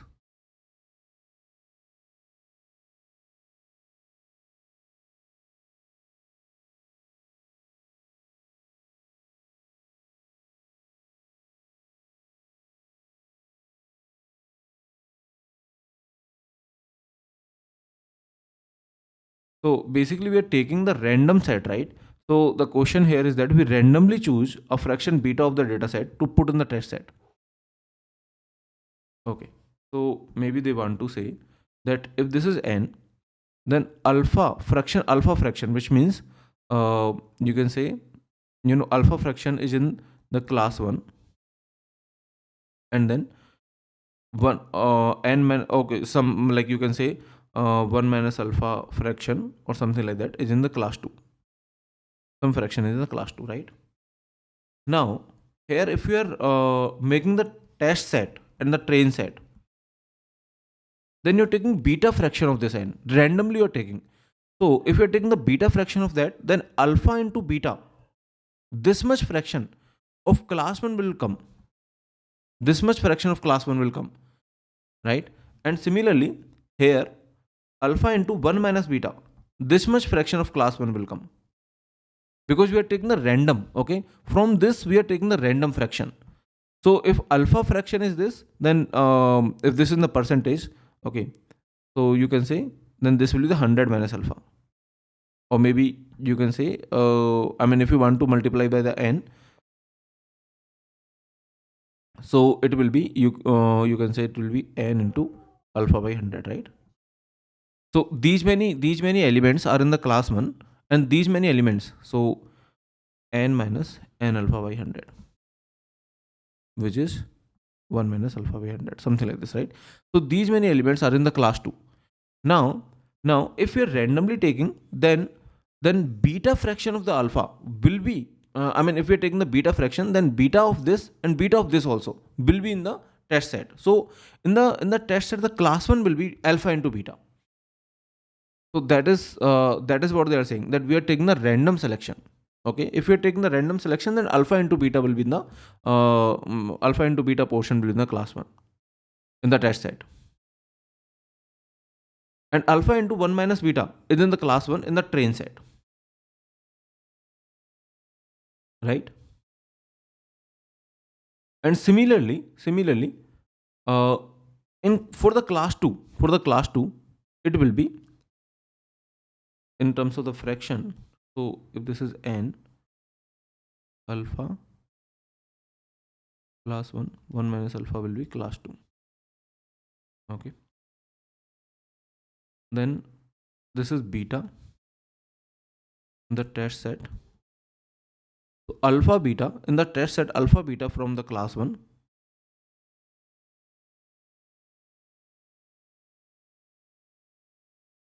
and here it will be alpha into 1 minus beta, right? These elements will be in the class 1 in the train set. And similarly if you check the elements which are basically the remaining elements, so you can say in the train set there will be 1 minus alpha into 1 minus beta. These elements will be from the class 2, right? Because beta fraction you are taking here. Okay, so if you are taking the beta fraction, then alpha into beta will come from here, and 1 minus alpha into beta will come from here, right? So 1 minus alpha, I mean you're taking the beta of this and beta of this, right? So 1 minus alpha into beta is in the class 2. So 1 minus beta will automatically come. So 1 minus beta of this, 1 minus beta of this. Okay, 1 minus beta will automatically come. So 1 minus beta fractions of this will be in the train set, because you're randomly taking the selection. Okay, that's the point here. Okay, so now we don't want under representation, right? We don't want under representation. Under representation means that we don't want any of the class to be having. So that's what they are saying. We don't want any of the class in any of the set, okay, to have less than 0.1 n times. Okay, so how to basically I can have all the options. So how to make sure that any of the class is not having less than 0.1 n. Okay, that is the question. So now let's just see. So if you have 50-50 of both, okay, in this case it will be 50%, so which is 0.5. It is basically 0.5. Okay, 50% means 0.5, right? 0.5 and 0.5. So alpha and beta, if both are 50%, then it will be 0.25. Okay, and then this will be again 0.25. So all of these values will be 0.25, right? All of these values will be 0.25, and 0.25 is definitely greater than 0.1. So in test set also, both of the classes in test set also, both of the classes greater than 0.1 n, right? Both of the classes is greater than 0.1 n. In train set also, both of the classes are greater than 0.1 n, right? So I can say for the option A, this under representation will not occur. Okay, for this option, under representation will not occur. So for the option A, underrepresentation will not occur because both of the classes are greater than 0.25. Now if you check option B, okay, if you check option B, let me just remove these. Alpha and beta are given here.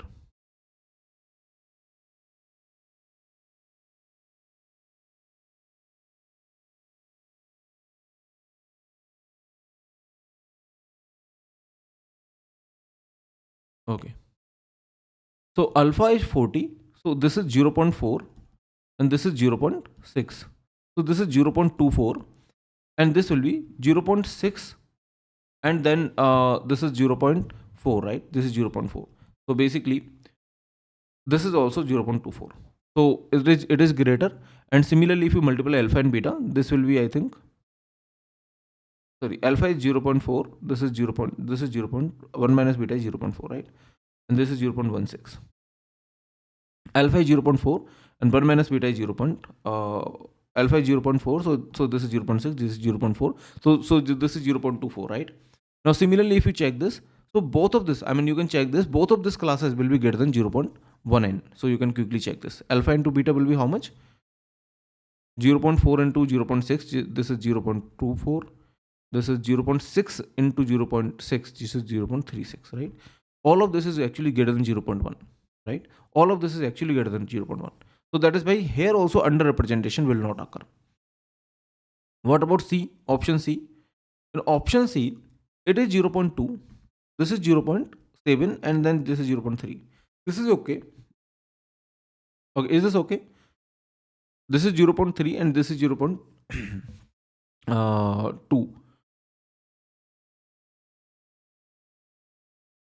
Okay, so let me know what will happen. This is 0.06, right? This is 0.06. So here the underrepresentation is occurring.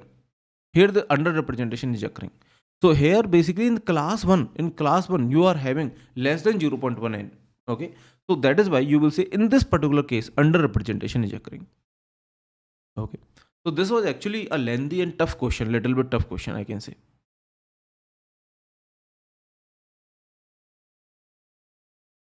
Okay. So basically the catch here is that you are taking, okay, given this n, you are taking the fraction, okay, alpha, beta fraction. So if you're taking if you're taking random fraction, then it will be alpha into beta of this and 1 minus alpha into beta of this, okay, in the class 2. So basically if you take the beta fraction, so alpha into beta and 1 minus alpha into beta in the class 2 in the test set, okay. So that was the catch here. So this was really a good question, I can say. Okay, so in this particular case, the underrepresentation is occurring. Okay, now let's go to the next question. So this is question number 39, right? In this question, they are saying that let's just consider this train set which is having x and y, and let f1 denote the feature 1 corresponding to the first column and f2 denote the feature 2 corresponding to the second column. Which of the following splits at the root node gives the highest information gain? So if you remember, then we have actually talked about this intuitively also, okay, that what is the entropy and information gain. I mean, you might remember the entropy formula. So can anyone tell me what was the entropy formula?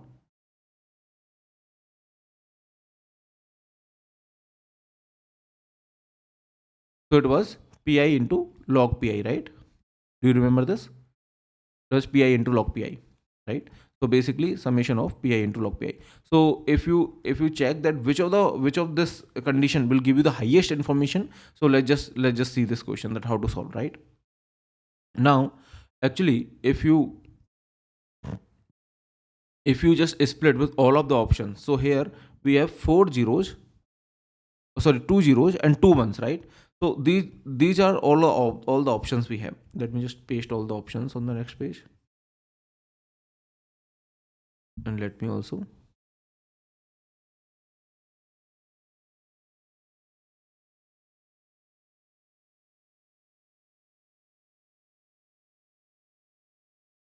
okay. So see here that if we are having f1 greater than 2, so f1 greater than 2 means these three, right? These three will go at one place. Okay, so actually we just need to be caring over the y values. So basically 0 will be at one place, and these three will be at one place if f1 greater than 2, right? Option B is saying f2 greater than 3. For f2 greater than 3, this will happen. If you check f2 greater than 3, then this particular thing will happen. It will be having 1 0. Greater than 3 means this is this is greater than 3. Sorry, f2. So this is greater than 3. This is greater than 3, right? So 0 1 and 1 0. Now if you check with f1 greater than 4, so f1 greater than 4 means uh, greater than 4. So this and this is greater than 4, right? So 1 and 1. 1 and 1 at one place, and 0 and 0 at other place. So it is very obvious to see then all of these four options, right? This is having the highest information gain, because this is the pure node, right? These are the pure nodes. What is the entropy of this? Entropy of this is 0. Pure nodes have entropy 0. You might remember this, right? Because of this log 1. Because this log 1, I mean log p, right? P log p. So for this particular case, so p here, this will be 1. So because of log 1, it will be 0. So entropy is actually 0. So now this particular case will be having the highest information gain, because it is giving you the pure nodes. Giving the pure nodes. Understood? Okay. So let me know if that is okay to everyone.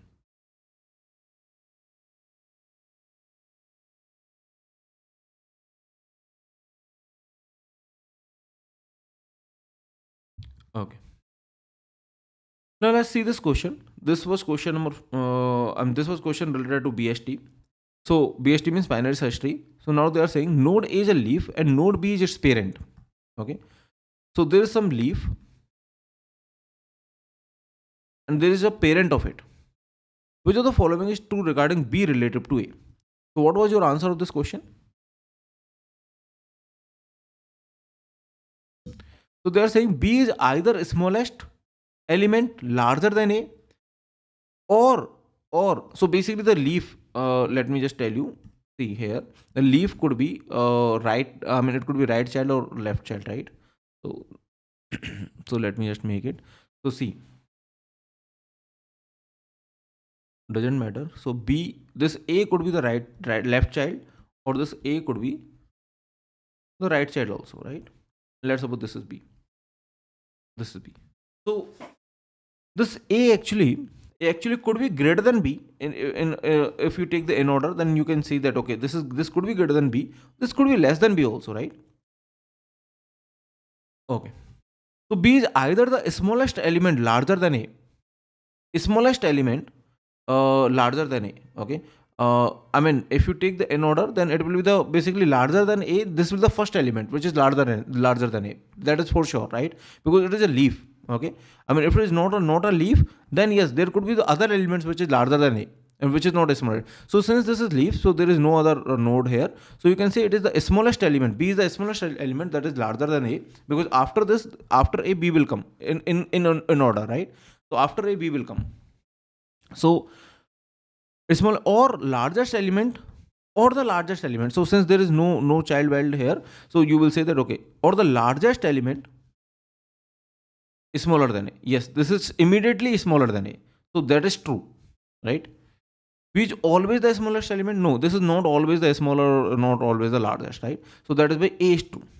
Okay, it was easy, but a nice question. Using in order, you can easily solve this question. Okay, have you understood? Okay. Now let's see this question. What this question is saying: a rooted binary tree of height at most 10 has the same pre-order and post-order.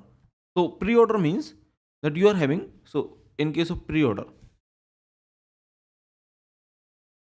see the same kind of question has been asked in a previous test also, right? You might remember.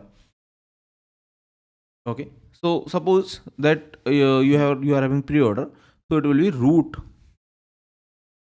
left and right. if we are having post order, it will be left, right, root, right? Okay. So what they are saying, a rooted binary tree at 10 has same pre-order and post order, right? Height at most 10. Okay, height they are giving the at most 10. I mean, it could be lesser than 10 also, but height is at most 10. Okay, this is actually to confuse you. So I will tell you why I'm saying this is to confuse you.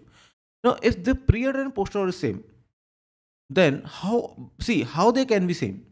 Here the pre-order is saying root will be first, post order is saying root will be last. If there is any left also, if there is anything on the left, then it will be root left, it will be left and root.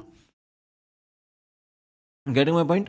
I mean, if let's suppose even if there is no right is null. If there is anything on the left also, then also it will be problem, right? Then also it is a problem.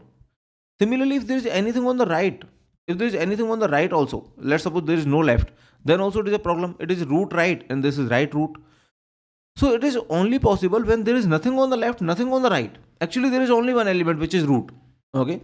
If there is only one element, let's suppose 13 or A or B or anything, right? For this particular element, if there is only one element in the tree, then only you can say the pre-order and post-order is same. Because you have to have root you have to have root left right in pre-order and left right and root in post order. So you have to have these two nulls. I mean, if there is anything of such type exist, then there will be different pre-order and post order. Understood?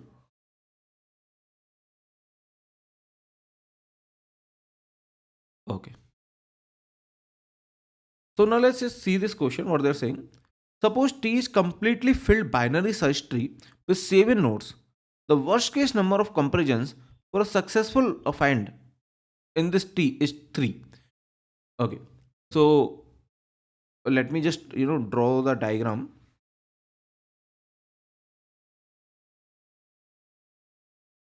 Basically, I think one of the student actually have already the diagram, so I'm taking his diagram only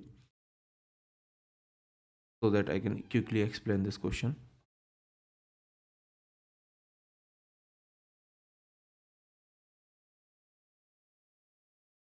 So see what they're saying. If it is completely filled binary search tree with 7 nodes, okay, so the worst case number of comparisons in completely filled binary search tree. They're saying for the worst case number of comparisons in completely filled. Okay, so let's just have these two diagrams. So this is for the option A and this is for the option B. Okay, so let's just see what this diagram is saying. So suppose this is having the completely filled. This is the completely filled, right? So in the worst case, obviously there will be 3 comparisons. So that is why this A is true. Easy option, right? Now, if it is completely filled, then the best case will be just 1. Okay, so in completely filled, yes, best case will be just 1, right? So that is why B is also true. Actually, A and B were the comparatively easy options. Okay, so now let's just see about the option C and option D.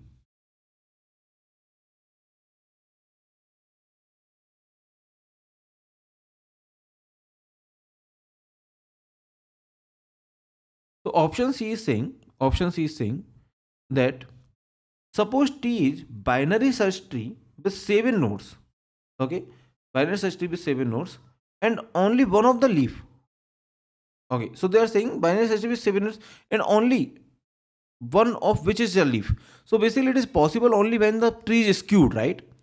If you want to have only one leaf, then tree has to be skewed. Suppose all the keys are equally likely in the integer closest to the average number of comparisons for the successful find operation is 4. So suppose let's see here the tree has to be skewed, okay, because there is only one leaf, then only it is possible. Then how many on average you will be comparing?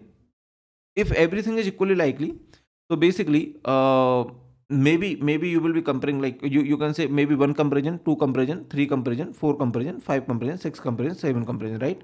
So on average it will be 1 plus 2 plus 3 plus 4 plus 5 plus 6 plus 7, right? Divided by 7. So what is happening here, that see this particular key, this particular element, what is the probability of basically, you can say what is the probability that you will be searching for this particular element, 1 by 7, right? So basically each key is equally likely. I mean, each key is actually having 1 by 7 only. You can say 1 by 7 is the probability of searching each key, right? What is the cost of searching each key? This key 1 cost, this key 2 cost, right? So basically you can say, I mean, in other words, you can write like this. This is the expectation, right? This is the expectation formula. Px is actually 1 by 7. X is actually varying. For this it is 1. Okay, for this it is 2. For this it is 3. Right? I mean, this X is nothing but a cost. Okay. So see, for the skewed tree, right? What is the expected number of, on average, if you just ask me, on average, what is the cost of searching if each key is equally likely? So probability of searching the key multiplied by cost of searching the key. Okay. Or maybe let me write the cost first. Cost of searching the key into the probability of searching the key. Okay. This is the cost average. Okay. Total expected cost. You can say this is the expected cost. Okay. So it will be 1 by 7 into 1 plus 1 by 7 into 2, or maybe 1 into 1 by 7 plus 2 into 1 by 7 plus 3 into 1 by 7 and so on, right? And so on. Okay. So it is actually coming as 2 point something, I think. Okay, this is coming as 4, right? So since this is coming as 4, so 4 is the answer, which is the average cost. So that they are also saying 4. So yes, this is true. What about the option D? Option D is little bit more interesting, you can say. Okay, so let's just see about the option D. Suppose T is completely binary search tree, and suppose all keys are equally likely. Closest integer, average integer for the comparison. So basically they are saying it is completely filled. Okay, and then what is the average cost? So let me make the diagram.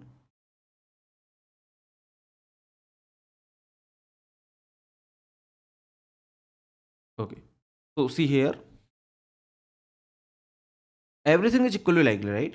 Now, for this the cost is 1, for this the cost is 2, for this also the cost is 2, for these 4 the cost is 3 only, right?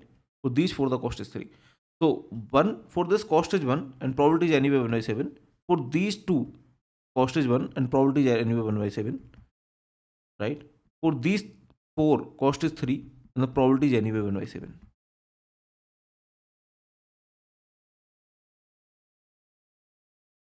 Right? So finally, if you just check it, I think this is coming out to 2.4. But the closest integer, they are saying the integer closest to the average case. Okay, so the closest integer is 2. So that is why this is also true.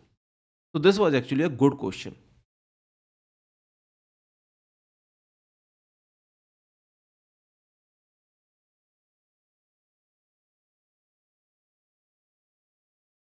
Okay.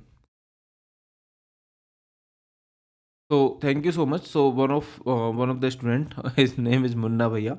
He's saying hello sir. AIMTs are really cool. I really see myself improving. So thank you so much, Munna Bhaiya. Okay. So you, by the way, your username is cooler than AIMTs. Okay. So your username is very nice. Okay. Now let's see this question. This question was nice question, I can say. This question was related to merge, quick insertion, and selection sort. I mean the sorting question, right? They are saying suppose this is the original array, and we have applied. Okay. The following sequence of arrays shows how a list gradually becomes sorted. A few intermediate steps are given to you. So we have applied some sorting. Which of the following sorting algorithms could produce this sequence? Let's just check. See, this is the original array which is given to you, right? Now, in the merge sort, let me first tell you the merge sort. Okay, so in the merge sort, what you do? In merge sort, you divide, right? So let me just go to the next page.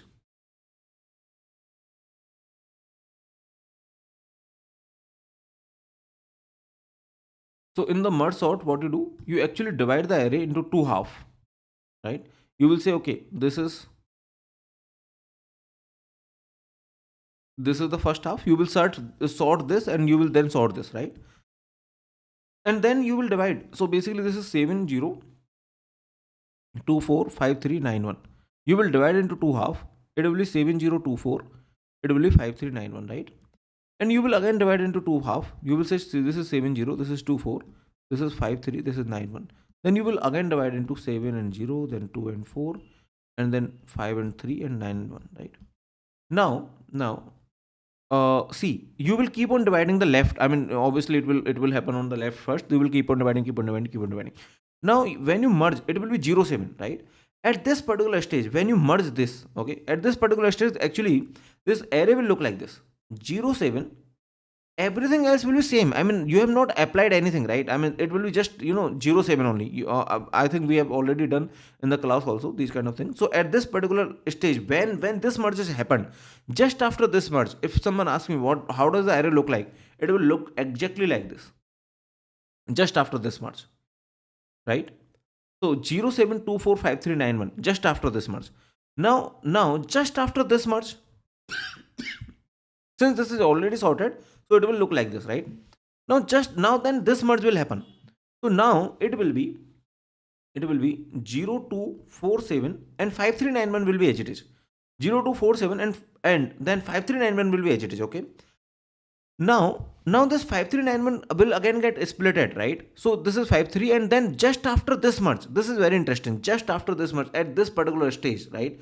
Just after this merge, the array will look like. Let me just go to the next page.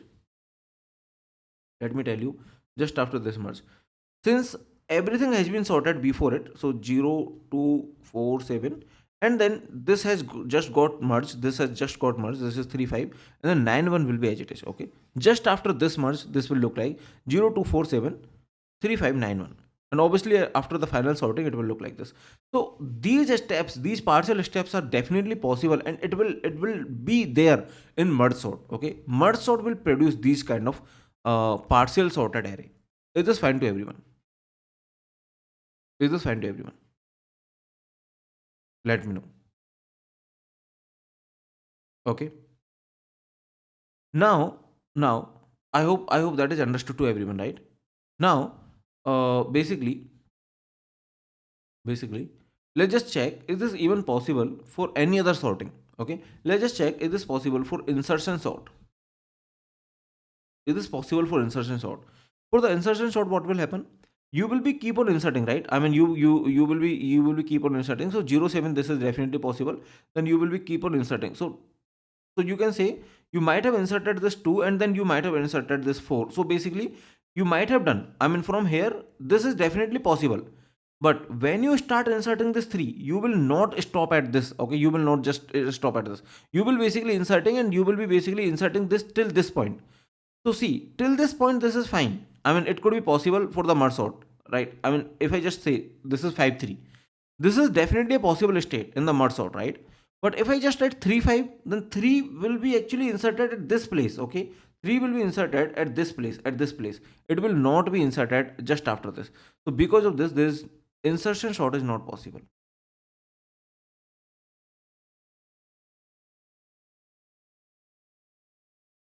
Right? And that was the catch in the question. Some of the guys has put insertion sort as an answer. Actually, I wanted to give MSQ this question because I know that some of the students will make the mistake regarding the insertion sort. But I intentionally put it MCQ because I want you to get more marks. Okay, I want you to actually achieve marks. I don't want you to get less marks. So basically, if you have cracked that, okay, this is done by merge sort, then it should be enough for this question. Okay. So some of people actually have done insertion sort also because they were confused and they finally ended up in insertion sort. But in insertion sort, this 3 5 is not possible. Okay, insertion sort even doesn't do this step by step, that okay, it will shift this, it may find the position, it will directly insert 3 here. Okay. Now, what are the other sortings? Selection sort. Okay, if you talk about selection sort does either minimum or maximum at one place. So maybe you can say that okay, it is picking the minimum, okay, and then it is basically putting it here. That is fine. Now it is picking the next minimum, and it is picking it, putting it here, then picking the next minimum and then putting it here, that is fine. But there is no point in, again, there is no point in basically shifting this 3 and 5 or something like this, right? Or maybe you can say that okay, after this, see, it may pick the next minimum, which is actually 2, right? Sorry, next minimum is actually 1. So 1 should be here. I mean, there is no point in that 2 is here or something like this, right? Next minimum is actually 1. So it will be picking after 0, it should be picking 1. So that is why selection sort is not possible. And quick sort. For the quick sort, you can you have to follow one thing, that before pivot and after pivot, okay, there is one constant. The before pivot everything is less than pivot, and after pivot everything is greater than pivot. So basically, even 0, let's suppose 0 is taken as pivot here, right? Then yes, after pivot everything is basically, I mean, greater than 0. But after 0, what is the pivot, right? So basically there is no element which is the pivot, which is following the pivot condition. Okay, if you say 1 was the one, I mean, if you are taking the randomized quicksort, I'm taking the randomized quicksort. Okay, you can take any quicksort, I'm taking the randomized. Okay, I'm just seeing that, okay, even if it is possible with the randomized quicksort, so it is not possible, right? Because even if you take 1, then these are not lesser than 1, right? These all are not lesser than 1. These, I mean, since this, even if you take 2, so then 1 is here, so that is why quicksort is also not possible. So only merge sort was possible here. Okay, only merge sort was possible here. Okay, so let's just move to the next question. So this was a comparatively easy question. Okay, they are saying that, okay, which of the following, let's suppose this is the DFS ordering, which is A to B. Okay, these are the tree edges basically, B to C and C to X and X to H, and then again M. So M is possible neither from H, so it will backtrack to X, so it is not possible from X, so it will backtrack to C, it will not possible from C, it will backtrack to B, and it is possible from B. So basically, the based on the ordering, this will be the graph. Okay, based on the ordering, this will be the graph. So if this is the graph, if this is the graph, then MX is a cross edge. MX, is this the cross edge? So maybe I can just make it here, A, B, I mean graph in the sense this is a tree, right? A, B, C, X, H, and B to M. Then MX, yes, MX is actually a cross edge. If that is true, MH is a cross edge. MH is a cross edge. Yes, this is also true. HA is a back edge. H is a back edge. Yes, this is also true. BM is a cross edge. BM is actually a tree edge. So that is why this is false. So A, B, C are the correct answers. Okay, understood? Cool. So now let's just move to the next question. Yes, so Faiz Khan is saying, sir, silly mistake से option D भी correct कर दिया. Okay, no problem. I mean, that is how you will be learning, right? Okay. So this question again was comparatively easier. Here they were saying about the negative indices.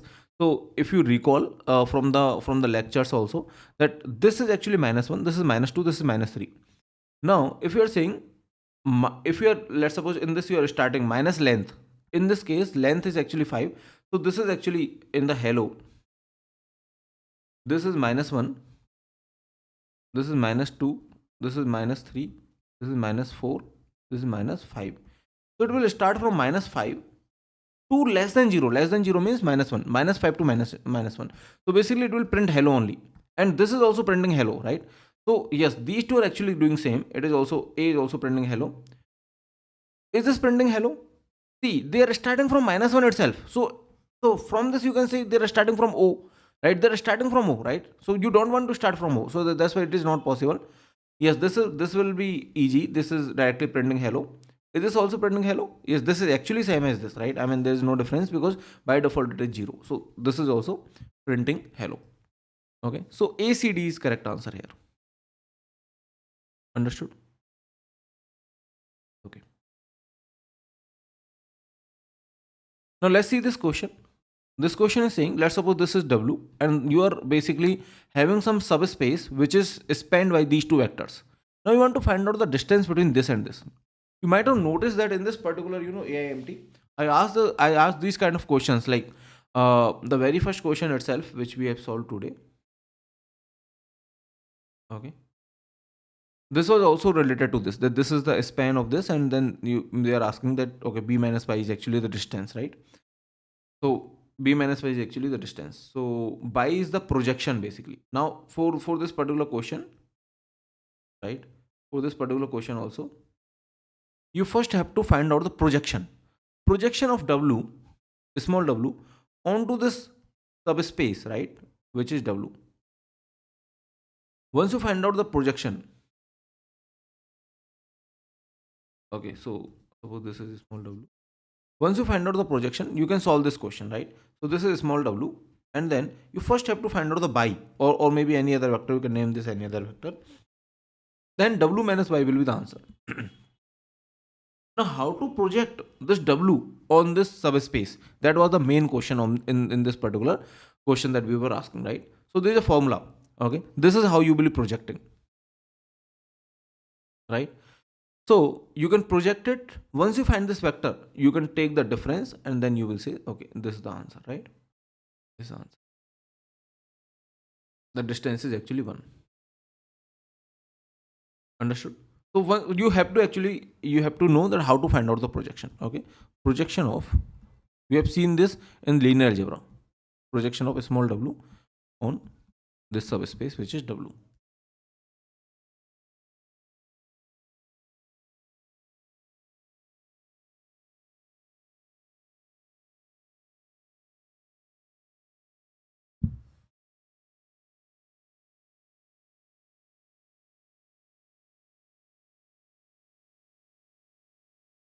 Yes, so in option B, it will be hello in the reverse only.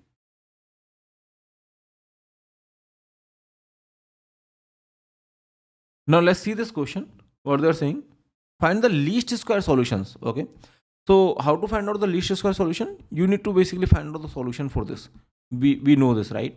I mean, even if you basically make the optimization problem and then you differentiate, you will be getting this as normal equations, right? So we have already worked with this. So this is question where we were asking that whether you know the normal equations or not, right? So how many of you were able to solve this question? Because in this question we were mainly asking about the normal equations, whether you know the normal equations or not.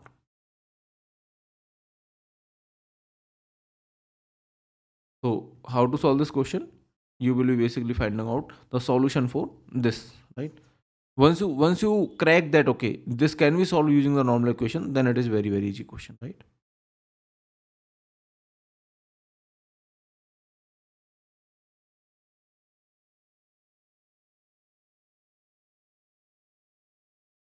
Yes, you can also do this question using that particular formula of optimization, but it will be little lengthier.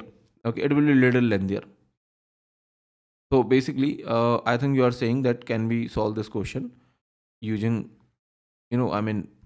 x equal to A transpose A inverse A transpose B. Okay. Yes, I mean these two are actually same thing, right? These two are actually same thing, but it is better to find out the solution of this because here you have to find out the inverse and all. Okay. Great.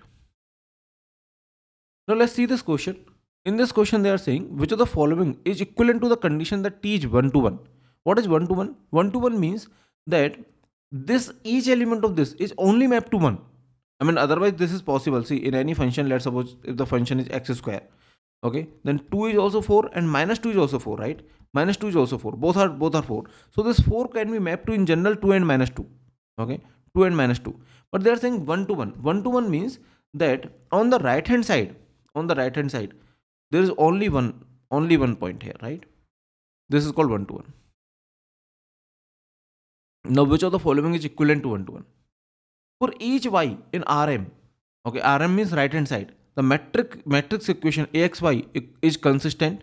So they are saying that for each y you have some solution here. So no, that is not 1 to 1. That is on to. On to means for each y you have some solution here. Okay, so it is actually on to condition. There is at most one y. Yes, there is at most one y, right? I mean, either there is no y. So one to one is not saying there has to be basically all the points should be mapped to should be mapped to something, right? They are saying if it is mapping, then there has to be at most one. So there has to be at most one by in Rm such that Tx equal to y. So yes, so such that Tx equal to y. For this, there has to be at most one y. So is this true? Tell me.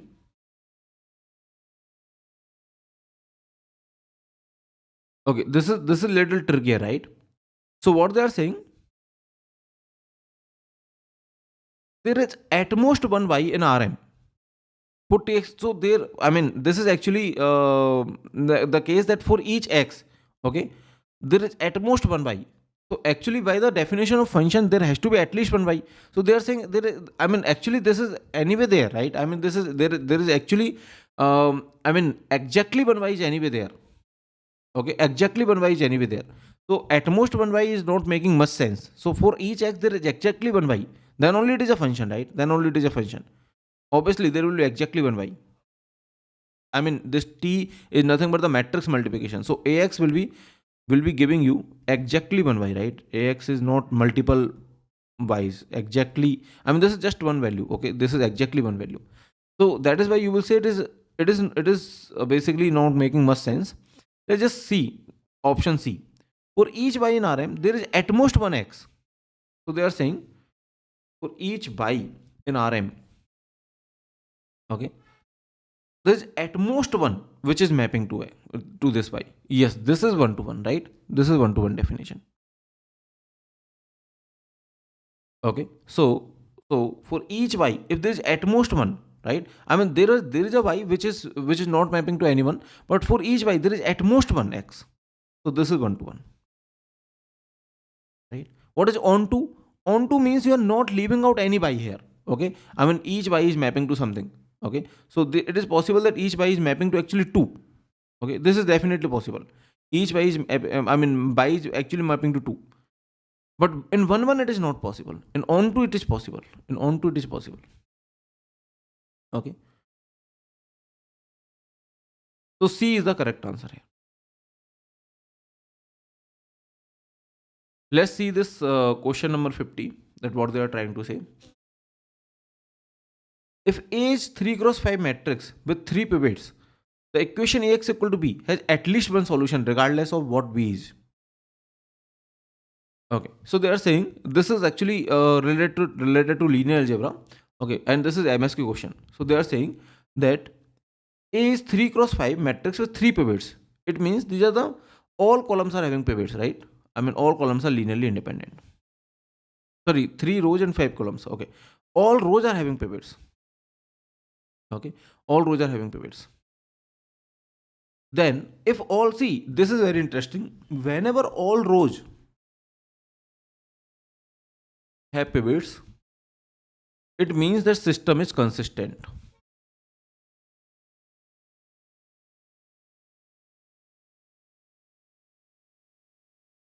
Right? Then there is at least one solution. Yes, that is true.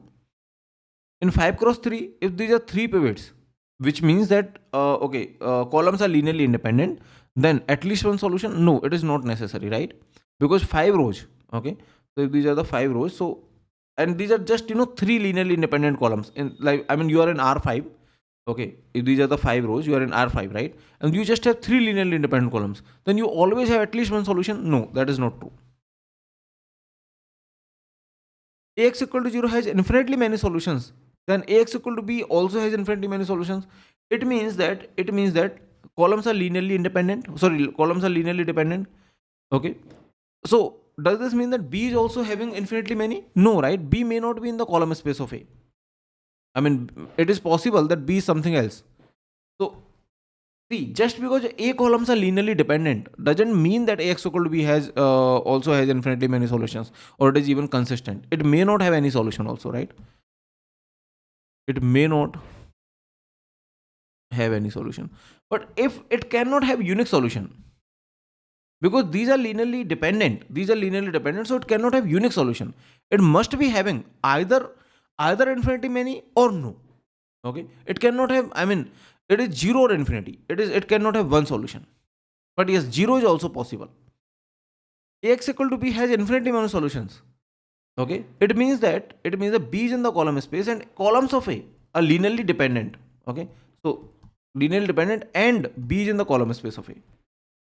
Then Ax equal to 0 has infinity many. So here the b information is not being used. I mean, b is in the column space or not, it is actually not being used. But yes, since they are linearly dependent, then Ax equal to 0 also has infinity many. Yes, that is true. So A and D are true.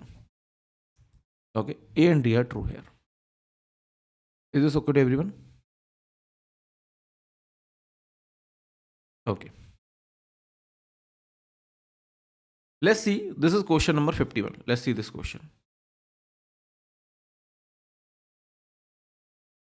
Which of the following 3 cross 3 matrix are necessarily having 3 linearly independent eigenvectors? Okay. So they are saying that which of the following are having 3 linearly independent eigenvectors? So a matrix with 3 distinct real eigenvalues, yes, it will be having 3 linearly independent, because with respect to each eigenvalue there will be a separate eigenvector. A symmetric matrix with 2 real eigenvalues. For the symmetric matrix, there are always linearly independent eigenvectors, right?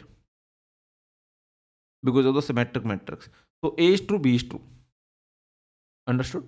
A matrix with 2 real eigenvalues lambda 1 of multiplicity 2, such that corresponding to lambda 1 there are 2 linearly independent. So basically, since these are the at most, I mean, the 3 eigenvalues could be there. So if 2 are lambda 1, let's suppose 1 is lambda 2. Okay, 1 is lambda 2. Then they are saying with respect to these lambda 1 you have 2. Then with respect to 1 with respect to lambda 2, anyway you have at least, I mean, you will be having one linearly independent. Basically, for each distinct you will be having one separate, right? So here you have 2, here you will be having 1. So that is why the 3 you will be getting linearly independent. Now they are saying lambda 1 corresponding to lambda 1 there are 2. So basically they are saying a matrix with real eigenvalue lambda 1, such that corresponding to lambda 1 there are 2. Okay, so they have not said, I think here they have not said whether lambda 1 is repeating 2 times or 3 times, right? If it is repeating 3 times, and then you are only having 2, then in this case it is false, right? Yes, if it is repeating 2 times, then D and C are actually same, but D is covering the more possibilities where lambda 1 can even repeat 3 times, right? So that is why D is false. Understood? Okay. Now let's see this question.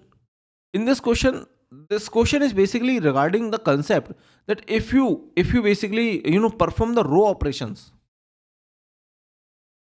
right, then your column space will not be same. I mean, ultimately what you will getting, the column space will not be same. Okay, this column space will be changed, but at least you can infer that which columns are linearly independent, and then you can say, you can comment about the column space regarding the original matrix. Okay, so maybe I can just show you. That if you perform the row reduction operations, then what you will be getting, and from that you will be basically able to understand this question. So see here that you can say this is the pivot, right? So you can easily get the fourth column and the third column, basically this column and this column, using the other columns, basically, right? So this and this, right? Now let's just check the options. So basically this and this you are getting, right? So are these the bases? Tell me.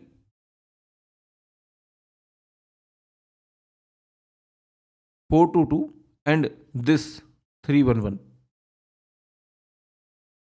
Just a second.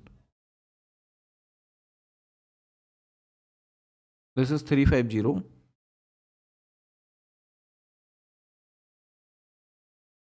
Okay, they are asking about the false option. Yes, this is actually a basis. So this is actually true. You can say this is true because these three are actually bases, right? I mean, you can multiply by any constant, doesn't matter. So they are multiplied by -1, which is okay. What about this? 211 So I think they are talking about this column 211, 101, and this column. Yes, this is also a basis, right? This is also, so this is true. What about this 101, 422, and 853? So this 853 is actually dependent on, I mean, it always depends on the left. Okay, so 853 is actually dependent on left. Okay, so if you check 3 into the first one, so if you check this 853, this will be 3 into the first one plus 5 into the second one, which is 101, and this is 422. You can easily check 3 plus just a second, this is okay, this is not row reduced form. You can convert into the row reduced form to get the actual coefficients. Okay, I mean, I currently don't have row reduced form, but this is just a row equivalent form, right? But you can say this is dependent on these two. Okay, so if you are putting this also, which is dependent on these two, so that is why this is false. Since this is false, so all are true. Actually, this is false. Okay, this is interesting. That if you are saying all are true, right, then this will become false actually. So that is why C and D are the correct answers here. Okay, C and D are the correct answers here. Let's now move to the next question. Okay, let's just see this question. So in this question, they are saying, for which of the following matrix the eigenvectors are the columns of U. So basically, you know that if you are taking XX transpose for this matrix, U, eigenvectors of this matrix is U, right? Eigenvectors is U. So XX transpose is definitely the correct answer, right? Eigenvectors is the columns of U. It's columns of U. Is X transpose X? So this is definitely not the correct answer, and this is definitely the correct answer. Okay. So that is what we already know. Is this okay to everyone? Now let's just check. Let's just check about B and C. Okay. Let's just check about B and C. So in B option, in this option, they are saying X transpose. Okay. So maybe this is the hint that they are saying this is not the correct answer. But let's just check. So B is saying X transpose X whole square. This is same as X transpose X whole square. Okay. So let me tell you that A and A square have the same eigenvectors.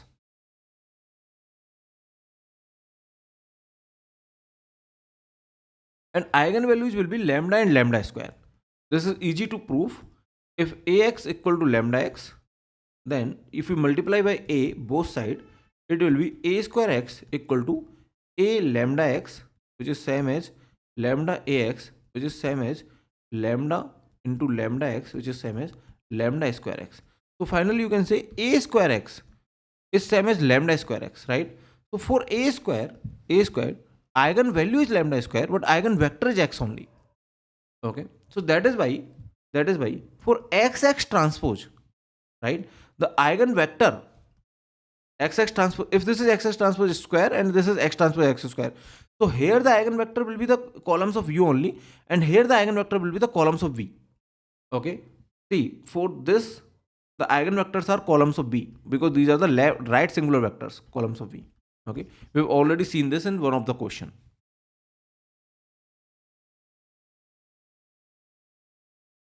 Okay, cool. So that's how we can solve this question. Now let's just check this question. They are saying that which of the following is or are true. So you need to find out probability of x equal to 0. You can sum these two and you can check whether this is 1 by 2 or not. So were you able to solve this question in the exam? I think that was approachable question, right? So if you just add these two, it is 5 by 12 and 1 by 12. This is 6 by 12, which is 1 by 2 actually. So this is the correct answer. Okay. What about option B? Option B is saying probability of y equal to 1. If you add these two, it will be 2 by 12 and 1 by 12, 3 by 12, which is 1 by 4. This is also correct. Are x and y independent? You can just check, right? So you can just check for some value. If let's suppose, okay, I mean you have to check for all the values, but if you find any exception, okay, then you can stop there only. you can just check whether this joint distribution, I think this is given, which is 5 by 12, right? Or maybe I can just take 1 here, because this 0 and 1 is actually given. So x equal to 0, y equal to 1 is 1 by 12. Okay, so let's just take 1 by 12. Now if you just multiply these two, it is 1 by 2, 1 by 4, this is 1 by 8, right? And this is 1 by 12. So that is why this is false. So these are actually dependent. So A, B, D are the correct answers here. Understood?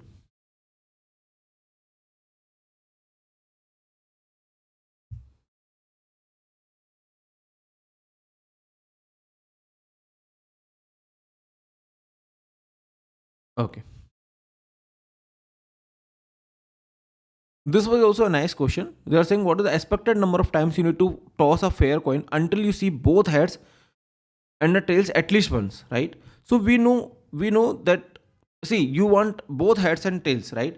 So we know one thing, which is that if you just want at least one head, then you need, if the probability is 1 by 2, then you need at least 2 toss, right?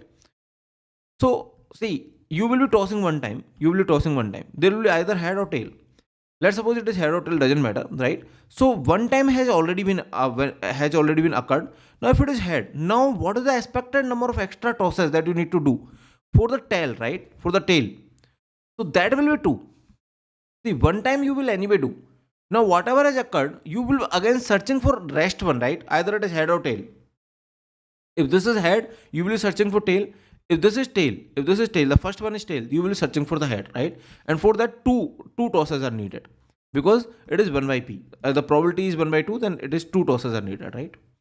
So we have seen these kind of things in very good detail already. Okay, so 3 is the correct answer here, right? Have you understood? Okay. Now let's see this question. This was a little interesting question. Okay, this question was related to probability. Let's see how to solve this question. So in this question, they are saying that they have given a matrix, right? And they are saying that this to be a non-singular. So what does this mean? What should be the determinant of this matrix?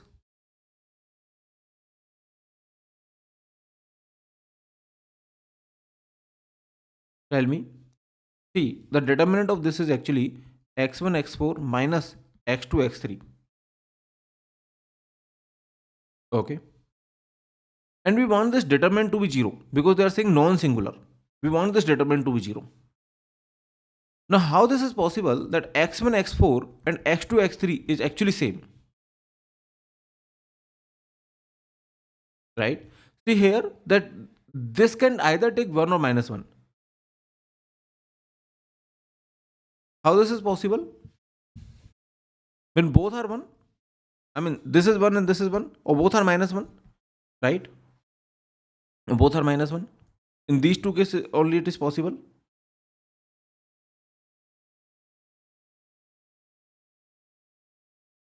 Or there is any other case. So basically, I mean, you can basically they're asking that x1, x4 doesn't matter actually. This is x1, x2 or something. I mean, 2 random variable here and 2 random variable here, right? Okay. So each of this xi can take either 1 or minus 1. So in how many cases this is possible? Okay, this is the only question.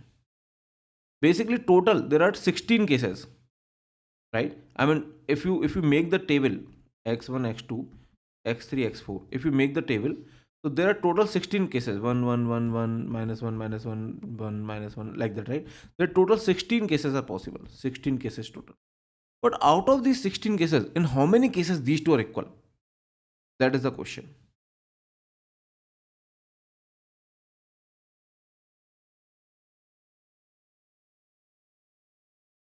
When all are 1, right, then also it is possible.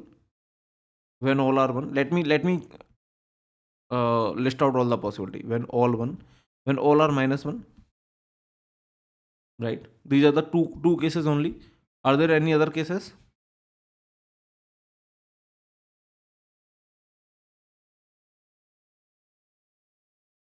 So what do you think?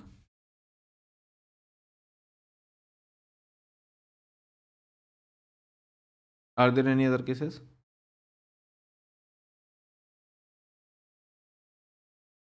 when all are 1, then this equation will be satisfied when all are -1. And whenever there is, basically these are the 4, right? Whenever there will be 2 ones and 2 -1s, right?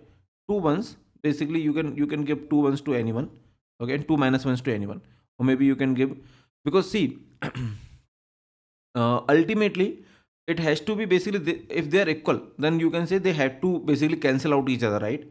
So if or maybe in other words, if we are putting both the -1 here, okay, then I mean, okay, all -1 are actually we have already considered, but yeah, let's just consider some mix of it, right? So all ones, all +1 and all -1 we have considered, but let's just consider some mix of it. See, if there are 3 -1s, there are 3 -1s, there is only one, then it is not possible in any case, right? There are 3 -1s, or in other words, if there are only one, or I mean, only one -1 and 3 ones, right? I mean, this -1 and +1 is symmetry. So if there are 3 -1 or there are 3 ones, okay, or there are 3 ones, then also it is not possible. Only one -1. So basically, there are 3 -1, then also it is not possible, right? And there are 3 ones, then also it is not possible. So basically, it is possible when there are two ones and 2 -1s. Okay, 2 ones and 2 -1s. So 4C2. Basically, out of this 4, you can take any 2 as -1, and remaining 2 will anyway 1, right? Which is 4 factorial divided by 2 factorial into 2 factorial, which is the 6 cases. Okay, or otherwise you can list out all the possibilities. It is not much longer table, so you can list out all the possibilities and you can check. But if I just tell you, if you have 2 ones, okay, if you have 2 ones, I mean, and 2 -1s, if they are like together, -1s are together and 1s are together, then also it is equal. But even if they are divided, one -1 is here, one -1 is here, then also it is okay, right? So in this case also it is possible. So basically 6 plus 1 plus 1. So there are 8 cases. 8 cases out of 16. So that is by 1 by 2, right? So what they're asking, the probability that it is non-singular, it is 1 by 2. This is very interesting and nice question. Is this okay to everyone?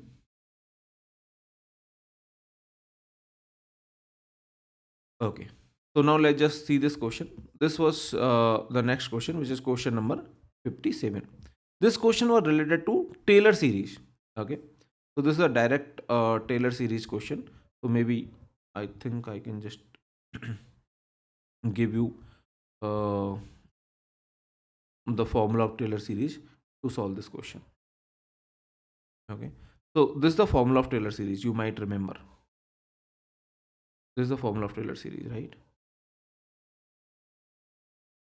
Now here they are saying, okay, let me read out the question again so that you can understand this. So they are saying in this particular expression, this is the expression which is given about x equal to 3, the coefficient of x minus 3 power 5. So basically, first let's just see the Taylor series. So see, this is the Taylor series, right? Now they are saying x minus 3 power 5. So x minus 3 power 5 means they're talking about f5 divided by 5 factorial. So basically they are talking about this particular term, right? f5 divided by 5 factorial.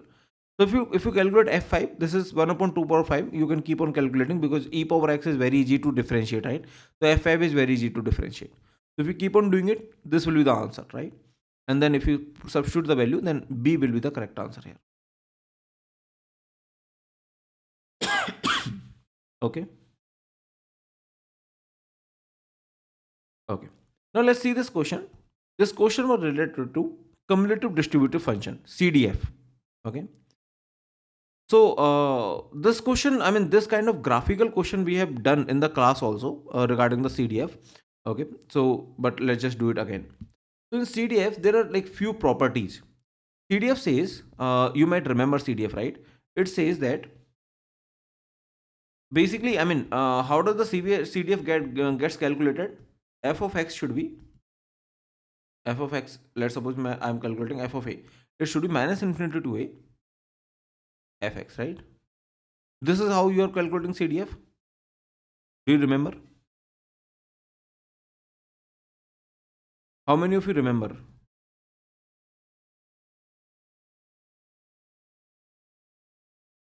Okay. So what is the answer of this question that you are getting? So basically CDF is f of a. F of a is probability of x less than equal to a, right? Which is this?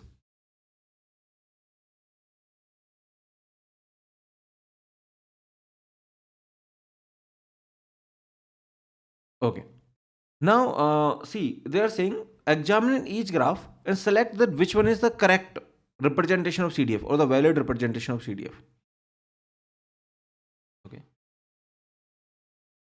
So let's just solve this question.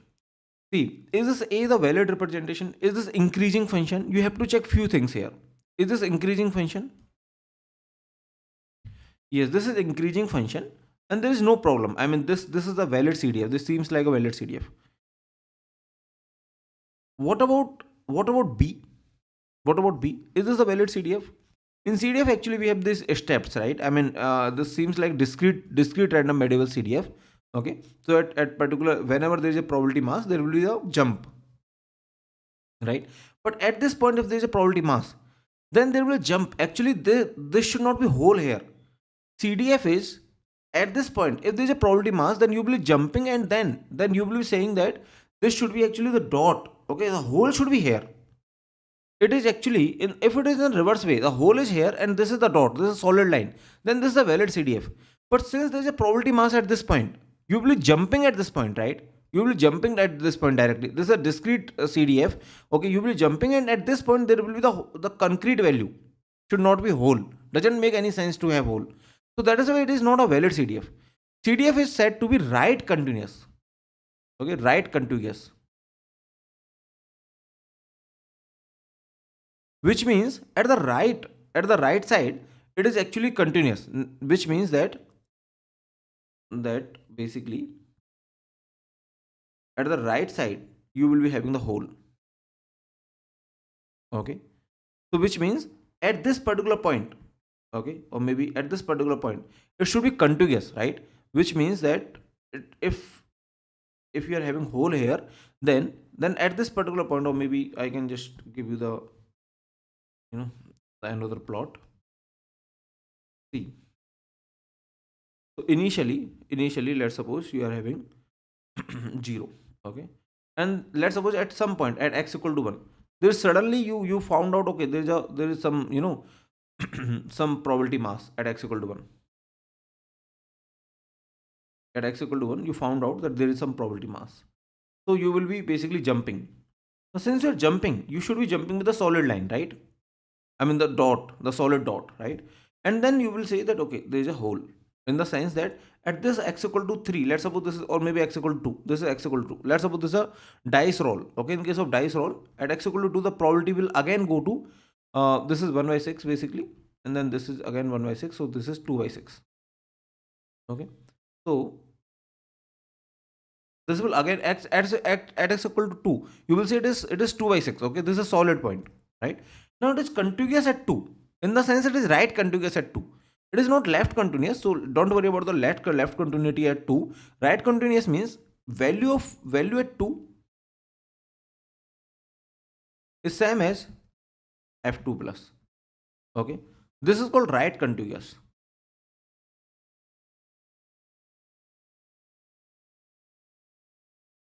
Okay, this is called right contiguous, which means don't worry about the left at 2. Okay, you worry about the right. It is actually same as right, isn't it? And then at x equal to 3, you again got some probability mass, so you will be again jumping.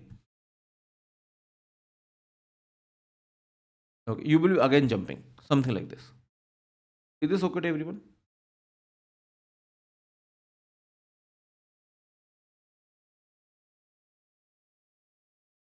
Okay, so this will be 3 by 6, and then you will be keep on doing this. Okay, and then you will be keep on doing this. Okay, so basically this is not the correct answer. It is actually increasing, and then it is actually whole should be at the here, hole should be here, and at the right it is contiguous. So this seems to be the valid thing. Now in the D, the problem here is that if you check, less than 0, I mean, basically at the minus infinity, it is actually starting at 0.2. Okay. So in the D, it is not starting at 0, or maybe there is no hint that okay, later on it will be 0 also. So that is why this is not a valid CDF, because it is not starting with 0. Okay, all other are starting with 0. I mean, at minus infinity, f of minus infinity should be 0, right? But there is no hint that okay, if you go, I mean, later on, this will be 0 only. Okay, this is a contiguous, this is a straight line, which is the flat line. So that is why this is not the answer.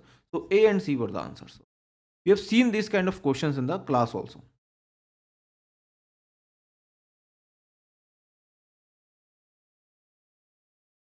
Okay, we have seen these kind of questions in the class. Right. Now let's just solve the next question. So this is one question.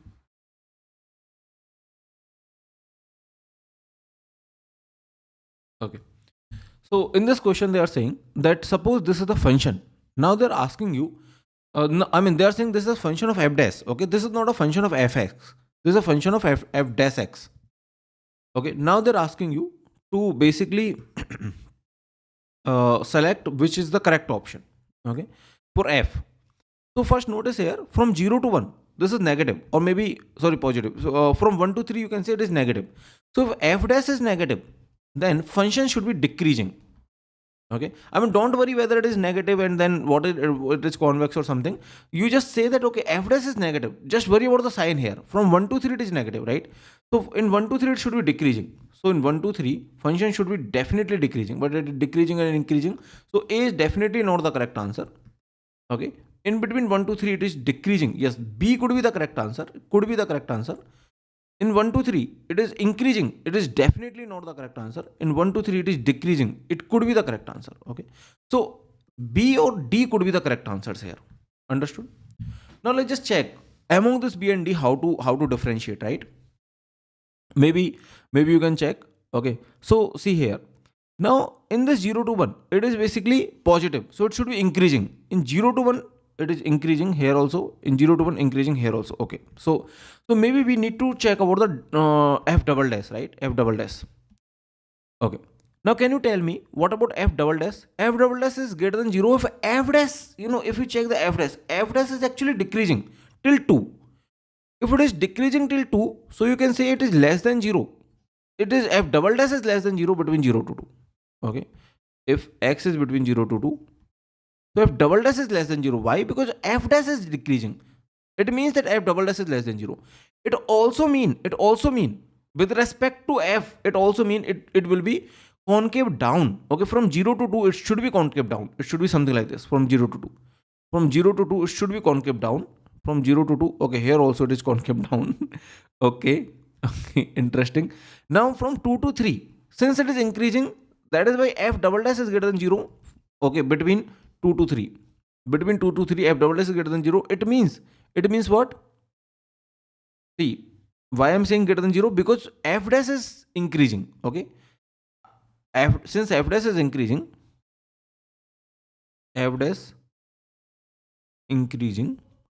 that is why f double dash is greater than 0. That is why it is fx is concave up. Between 2 to 3, it should be concave up. So it is concave down here, but here between 2 to 3, it is concave up actually, right? So that is why B is the correct answer. Okay, that was a nice question.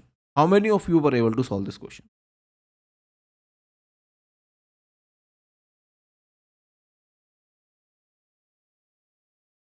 How many of you were able to solve this question?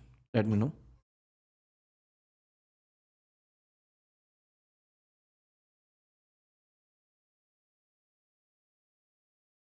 So B is the correct option here.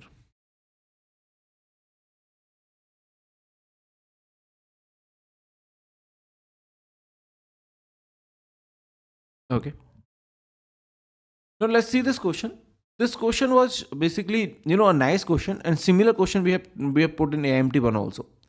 Now they are saying, consider a binary classification with 1D dataset with n examples. There is a linearly separable decision stem and that has which is basically a decision tree that has only 2 leaves and depth 1 is used.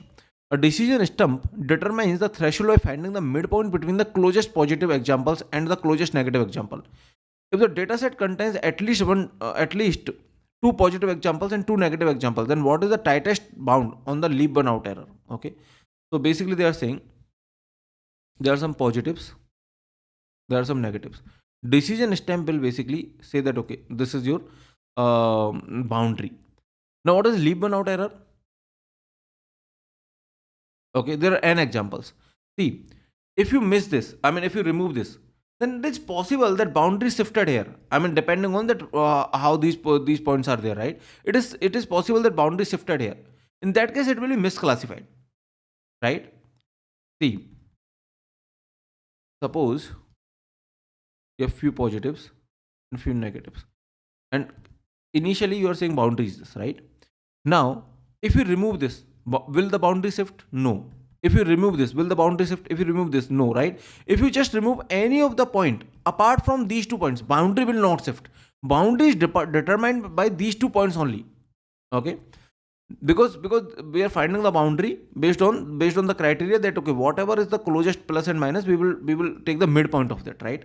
So boundaries, so basically leave one out cross validation error, right? Error is actually 0 for all of these points, but for these 2 points it could be at most, it could be 1, because by chance if I miss this, by chance if I remove this, it is possible that boundary is shifted here, right? It is possible. Okay, maybe these plus points are like this, right? It is definitely possible that boundary is shifted here.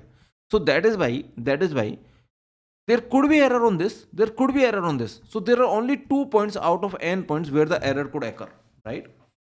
I mean if you ask me, at most 2yn error, at most 2yn leave one out cross validation error.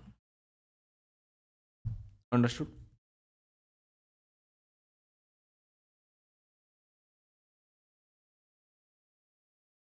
Okay, so basically 2yn, right? D is the correct answer here.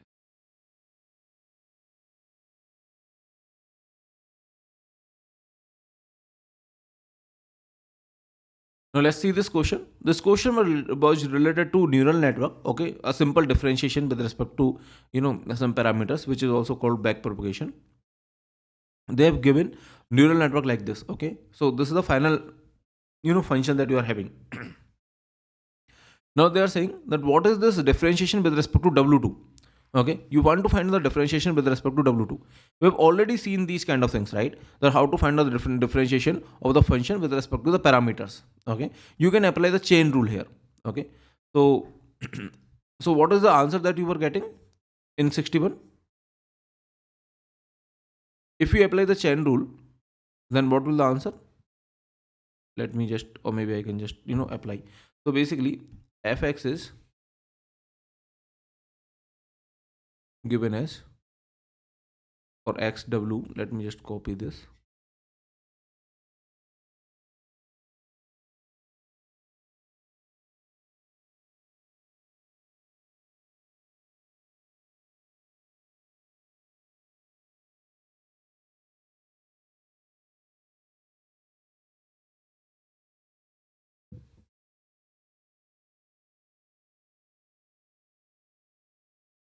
Right now, what is the best way to apply? If you want to basically find out the differentiation, then you can say that this inside, I mean there are any possible ways, but this inside thing, if you want, you can assume this inside thing to be something, right? Maybe O1, O2 or something like this, right? Let's suppose this is O2 or O1.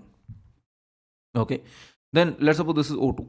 Okay, this whole thing is, let's suppose, O2. Then you just assume that this is sigma O2, right? Which is fxw is sigma O2. Now if you in this O2, obviously there is W2 or W1 which is hidden here, right? I mean if you differentiate with respect to W2, it is not directly okay, just 0 or something. It already has W2 inside it. Okay, so if you differentiate with respect to W2, let's suppose, then you can differentiate this with respect to O2, and then O2 with respect to W2. Okay, I mean inside thing you just assume O2, O1, something like this, right? Now this differentiation is known to us. What is this differentiation? This is a differentiation of sigmoid function. What is this? Sigmoid into sigmoid of O2 into sigmoid of 1 minus O2 basically. 1 minus sigmoid of O2. Right? This is known to us. How to find out this? Now to find out this, you need to differentiate this with respect to W2, right? I think this is easy. Okay. If you want, you can assume this to be again O1. Okay, but it is not much useful here because this is anyway constant with respect to W2. So you can directly differentiate this with respect to W2. Right? So this is sigmoid of something into W2. So this is basically sigmoid of X1 W2 only. X1 W1 because this whole thing is constant with respect to W2, right? So sigmoid of X1 W1. Okay. Now if you multiply all of this, you will be getting your answer. So here, this C is the correct answer. This is a nice question. How many of you were able to solve this question?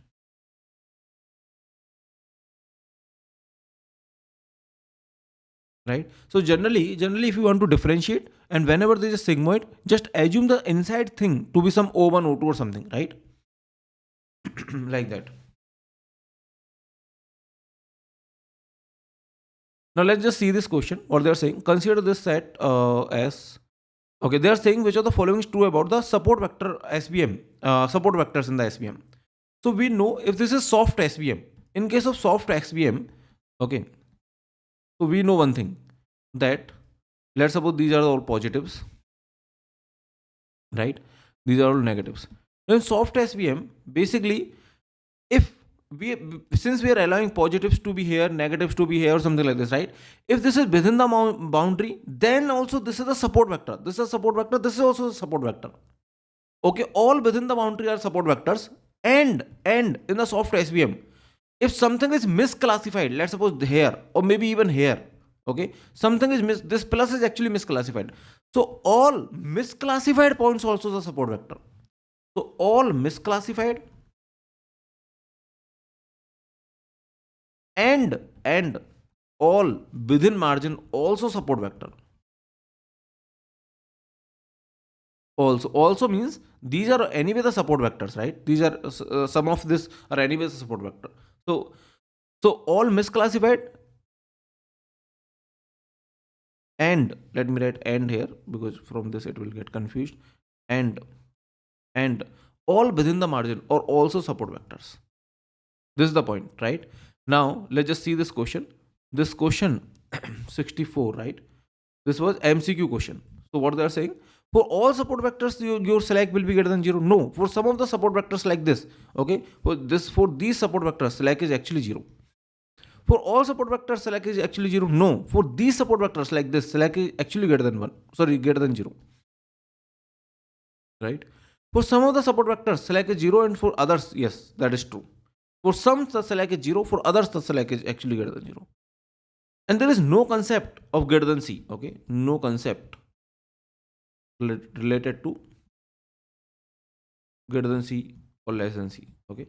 I mean, if it is here, if the support vector is here, let's suppose, then it is greater than 1. Then this is Xi is greater than 1, right? But there is no concept of greater than C or something.